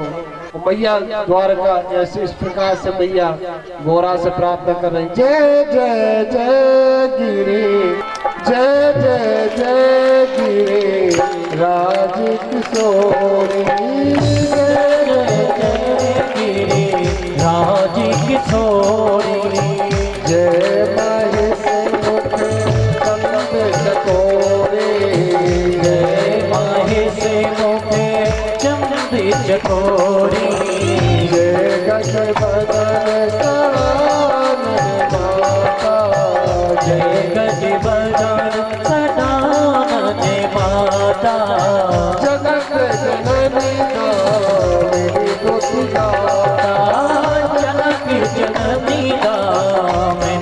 कभी गाता, नहीं तब आदि मध्य अवसाना, नहीं तब आदि मध्य अभिसाना, अमित प्रभाव वेद नहीं जाना, अमित प्रभावे वेद नहीं जाना, देवी पूजे करे कमल तुम्हारे, देवी पूजे पदे कमल तुम्हारे, सुर नर मुनि सवे होए सुखारे, सुर नर मुनि सब होए सुखारे। जय सिया राम, जय सिया राम, जय सिया राम, जय जय सिया राम। और इस प्रकार से माता गौरा से प्रार्थना करती है, रो रो कर प्रार्थना करती है। तो मैया गौरा प्रकट होकर के कहती है, रुक्मणी तुम चिंता मत करो, जो तुम्हारे अंदर बसा है मन जाहे राचो मलई सोवर सहज सुंदर सावरो, करुणान दान सुजान सील स्नेह जानत रावरो, यही भांति गोर आशीष सुन सिए सहते ही हर्षित अली। जिस प्रकार से माता जानकी को बड़ी प्रसन्नता हुई, ऐसी रुक्मणी मैया को प्रसन्नता हुई। तभी द्वारकाधीश माता गौरा की मूर्ति में प्रकट हो गया। बोलो द्वारकाधीश भगवान की। बोले रुक्मणी ज्यादा रोगो मत, हम बाहर खड़े हैं, ये इष्ट की सिद्धि है। यदि आपके इष्ट के प्रति आपका लगाव है तो आप किसी भी देवता का दर्शन करेंगे, आपका इष्ट उसमें दिखेगा। जैसे आपके इष्ट राम जी हैं या भगवान कृष्ण है, आप भले ही शंकर जी के दर्शन करो, यदि आपका आपके इष्ट से अटूट प्रेम है तो आपका इष्ट उसी मूर्ति में आपको दर्शन देगा। द्वारकाधीश ने कहा, देवी चिंता मत करो, कब प्रभु पर आप आ क्यों नहीं रहे मुझे लेने के लिए। तो मैया रुक्मणी ने जैसी कहा तो भगवान गड़गड़ गड़गड़ करके भगवान का रथ आया, घोड़ों की टाप की आवाज सुनाई दी, सारे सैनिक मुड़ के देखने लगे। लेकिन भगवान इतने सुंदर, इतना सुंदर रथ, सारे सैनिक कहते भैया ये रथ तो देखो कितना सुंदर है, ऐसा लगता है ये रथ जैसे देवराज इंद्र का रथ है। एक बोला नहीं नहीं पागल, रथ में जो थे घोड़ों को तो देख कितने सफेद हैं, वो ऐसे चल रहे जैसे बड़ा सुंदर लग रहा हो। एक बोला वो तो ठीक है, देखो कितनी अच्छी सुंदर आवाज घोड़ों की टापों की आ रही। भगवान का रथ आके खड़ा हुआ और भगवान का जैसे ही रथ आकर के खड़ा हुआ तो भगवान को देख करके सारे सैनिक मोहित हो गए। कोई कहता है मुकुट देखो, कोई कहता है बंसी देखो, कोई कहता है ड्रेस देखो, कोई कहता है जूती देखो। और भगवान ऐसे चले आ रहे हैं जैसे हाथियों के झुंड के बीच में शेर चला आता है। प्रेम से बोलो, शेर जैसे आता ना, सारे सैनिकों के बीच में से आए, ऐसे आ गए जैसे हाथियों के झुंड के बीच में शेर चला जाता है निर्भयता से। आकर के माता रुक्मणी का हाथ पकड़ा, वो हाथ पकड़ के ले गए। सारे सैनिक देखते रह गए, कुछ कोई हिला भी नहीं, सब देखकर मोहित हो गए, कितना सुंदर पुरुष है ये। और जाकर के भैया रथ में बैठे, माता रुक्मणी से कहा, देवी तुम्हारा भाई मेरे पीछे आएगा सैनिकों को लेकर, एक काम करो रथ तुम चलाओ, वो आएगा तो मैं लड़ते जाऊंगा, कोई भी आएगा पीछा करेगा। यहाँ क्या है, माता रुक्मणी ने घोड़ों की लगाम संभाल ली और भगवान ने कहा ऐसे ना चले, अपन बता के चले, नहीं तो ऐसे में तो मुझसे वैसी चोर कहते हैं, फिर और बड़ी बड़ी चोरियों का आरोप लग जाएगा। प्रेम से बोलो, लोग ये कहेंगे कल तक तो मक्खन चुराता था, अब लड़कियों को चुराने लगा। प्रेम से बोलो, इसलिए सील तो मेरे ऊपर लगी है। अब ऐसा करते शंख बजा के मैं बता देता हूँ, जो भगवान ने शंख बजाया सारा शिशुपाल रुक्मी सब पहचान गए, ये तो द्वारकाधीश का शंख है। अरे ये तो गौरा मंदिर की तरफ से आ रहा है, हमें लगता है वो आ गया, हमारी रुक्मणी को लेके जा रहा है। बड़ी भारी सेना लेके रुक्मी और शिशुपाल दोनों आए। दोनों ने आकर के भगवान से कहा, तुम्हें शर्म नहीं लगती, तुम जो है मेरी बहन को लेके भाग रहे हो। तो रुक्मी भगवान बोले, भैया मैं तेरी बहन को लेके नहीं भाग रहा, तेरी बहन मुझे लेके भाग रही। प्रेम से बोलो, क्योंकि देखो घोड़ा की लगाम इसके हाथ में, मैंने रोका नहीं तो ये तो चलने वाली थी, मैंने शंख बजा के बुलाया तुझे। अब देखो भैया रिश्तेदारी तो हो गई, पक्की है, वो तो हो नहीं है, इसलिए लड़ाई झगड़ा करने से कोई मतलब नहीं है। तुम बड़े हो, कहीं लड़ाई में भाई मारपीट होती, कहीं पिटपिटी, आप ही हार गए, आपका अपमान हो गया, फिर मजा नहीं आएगा। बोलो द्वारकाधीश भगवान की। भगवान की दिव्य अंत में रुक्मी को परास्त कर दिया। भगवान के हाथ जोड़ लिए रुक्मी ने भगवान के हाथ जोड़ लिए। कहने लगा मेरी एक ही बहन है, आप ऐसे लेके मत जाओ। दोनों को भगवान हाथ जोड़ करके क्षमा याचना करके रथ में से उतार के लाया।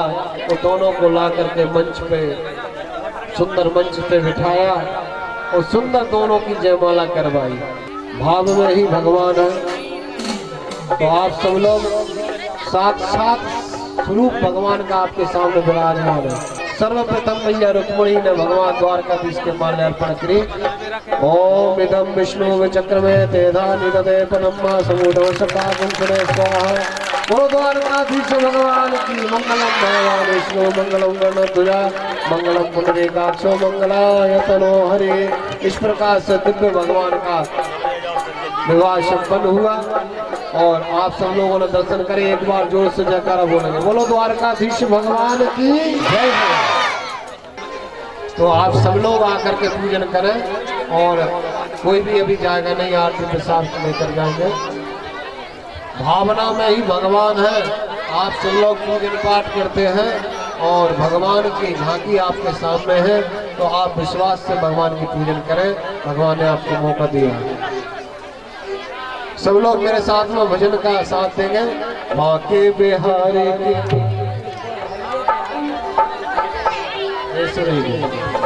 थोड़ा आवाज। माँ के बिहारी की देख छटा मेरो मन है गया लटा पटा। माँ के बिहारी की देख छटा मेरो मन है गया लटा पटा। हरी लटा पटा लटा पटा लटा पटा लटा पटा लटा पटा लटा पटा लटा पटा लटा पटा। आके बिहारी की देख छटा मेरा मन है गया लटा पटा। बाके बिहारी की देख छटा मेरो मन है गयो लटा पटा।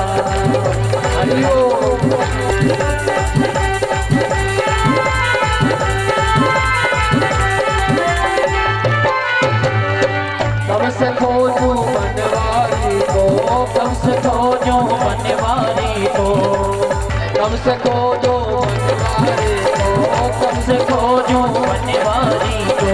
बनवारी को मेरे धारी को, बनवारी को मेरे धारी को, बनवारी को मेरे धारी को, बनवारी को मेरे धारी को। कोई तो बता दे इसका पता, कोई तो बता दे उसका पता। मेरा मन है गया लटा पता। बाके बिहारी की देख छटा मेरो मन है गयो लटा पटा। हरी लटा पता लटा पता लटा पटा लटा पटा लटा पता लटा पता। लटा पटा लटा पटा। आके बिहारी की देख छटा मेरा मन है गया लटा पता। बाके बिहारी की देख छटा मेरो मन है गयो लटा पटा। दोनों हाथों को उठा के हरी बोल।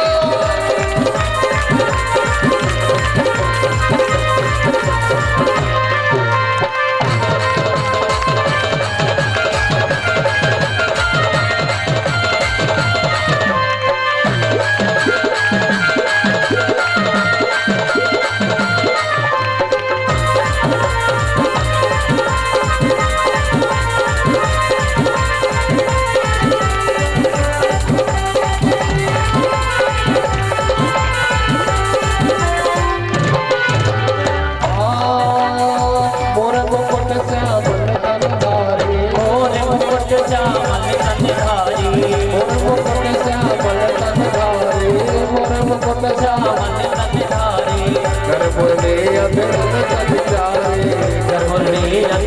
सची प्यारी कर मुरली अधरन सच प्यारी कर मुरली अधरन सची प्यारी कमर में बांधे पीलो पटा कमर में बांधे पीलो पटा मेरो मन है गयो लता पटा बांधे बिहारी की देख चटा मेरो मन में गयो लटा पटा हरी लटा पटा लटा पटा लटा पटा लटा पटा लटा पटा लटा पटा लटा पटा लटा पटा बांधे बिहारी के देख चटा मेरा मन है गयो लता पटा बिहारी की देव चटा मेरो मन में गयो लटा पटा हरि बोल। जिन भक्तों को पूजन करने आना वो लोग आना जल्दी से।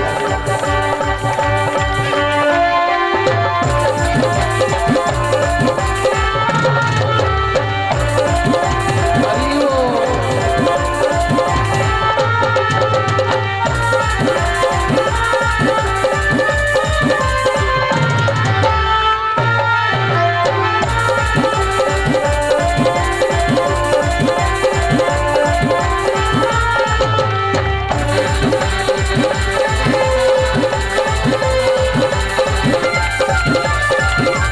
हरि बोल।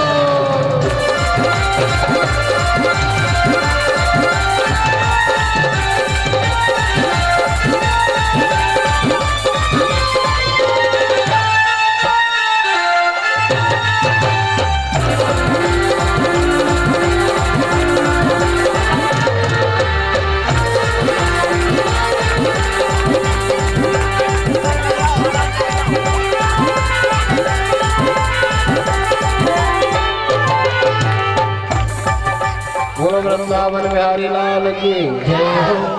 आप सभी भक्तों के द्वारकाधीश सारे कष्टों को हरे, सबकी इच्छाएं पूर्ण करे।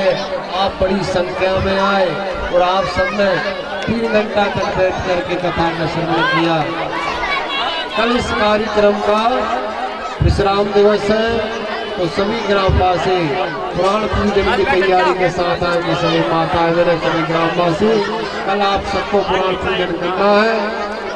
आपका स्नेह, आपका प्रेम ऐसे ही इस दास के ऊपर बना रहे। ओम ज्वालामालिने नमः, रत्नसुले नमः। चंद्रमा मनसो जात चक्षुः सूर्यो जातो श्रोत्रादोऽस्य प्राणस्य मुखात् निरजायतो आरार्तिक्यम् मन में बसा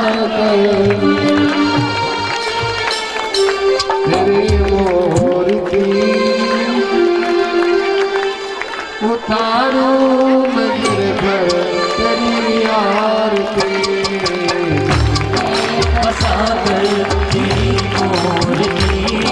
उतारो मेरे घर तेरी आरती मन में बसा तेरी मोर की उतारो मैं गिरधर तेरी आरती।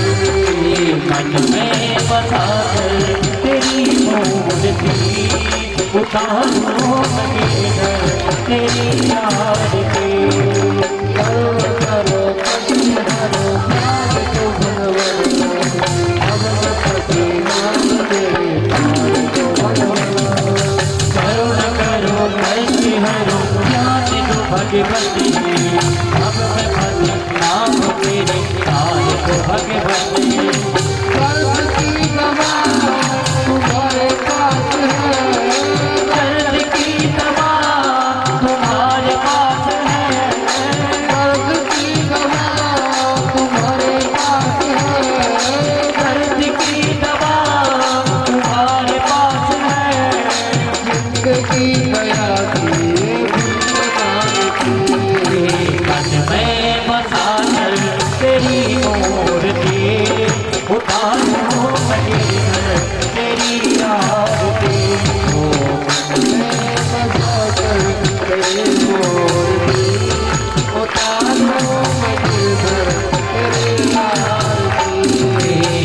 में बसा कर तेरी मूर्ति उतारो मेरे घर तेरी आरती राम तुम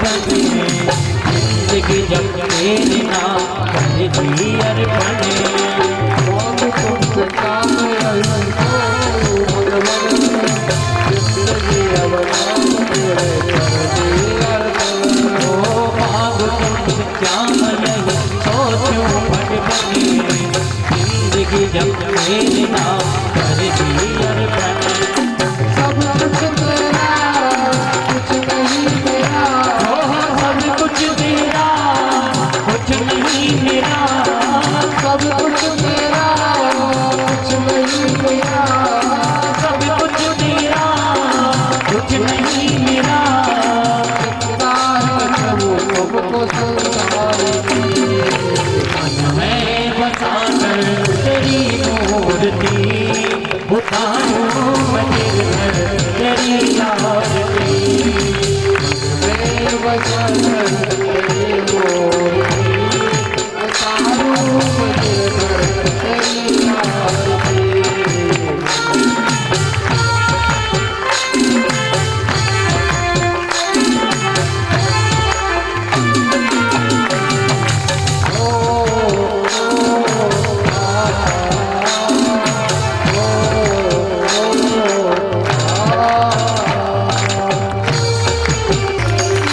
हरे राम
दिवायुन्न महात्मा विवंदना मन्दपुष्पाञ्जलि ॐ यज्ञेन यज्ञमया चन्द्रदेवास्तानि धर्माणि प्रथमान्य सन्याते अनाकं मयिवानः सचन्द्रचन्द्रपूर्वे साध्याः सन्ति देवाः ॐ एकदन्ताय विद्महे वक्रतुण्डाय धीमहि तन्नो दन्तिः प्रचोदयात् ॐ तत्पुरुषाय विद्महे महादेवाय धीमहि तन्नो रुद्रः प्रचोदयात् ॐ गणाम्बिकायै च विद्महे कर्मसिद्ध्यै च धीमहि तन्नो गौरिः प्रचोदयात् ॐ नन्दनन्दनाय विद्महे यशोदानन्दनाय धीमहि तन्नो कृष्णः प्रचोदयात् श्रीवन्तिका बगुलचम्पकपाटलाब्जै पुन्नागजातकरपीलरसालपुष्पै बिल्वप्रवाह तुलसीदलमञ्जरी विष्णुं पूजयामि जगदीश्वर मे प्रसीदो नाना सुगन्धपुष्पाणि यथा कालोद्भवानि च पुष्पाञ्जलिं मया दत्तो ग्रहाणः परमेश्वरो साङ्गाय सपरिवाराय सादादिकासवानाय श्रीप्राणसोत्तमाय च नारन्देषु मन्दपुष्पाञ्जलिं समर्पयामि नमः। एक बार आप सभी घिरा चाहिए। ओम यानि गानि च पापानि जन्मान्तरकृतानि च तानि सर्वाणि नश्यन्ति विष्णायां पदे पदे। बोलिए श्री वृंदावन बिहारी लाल की जय हो। भागवत महापुराण की जय हो। धर्म की जय हो। धर्म का प्राणियों में सद्भावना का सनातन धर्म की जय हो। राज के आनंद की जय हो। शंकर जी महाराज की जय हो। राम जी महाराज की जय हो। राम मैया की जय हो। भागवत महापुराण की जय हो। गुरुदेव भगवान की जय हो। माता की जय हो। पार्वती पति हरे हरे हरे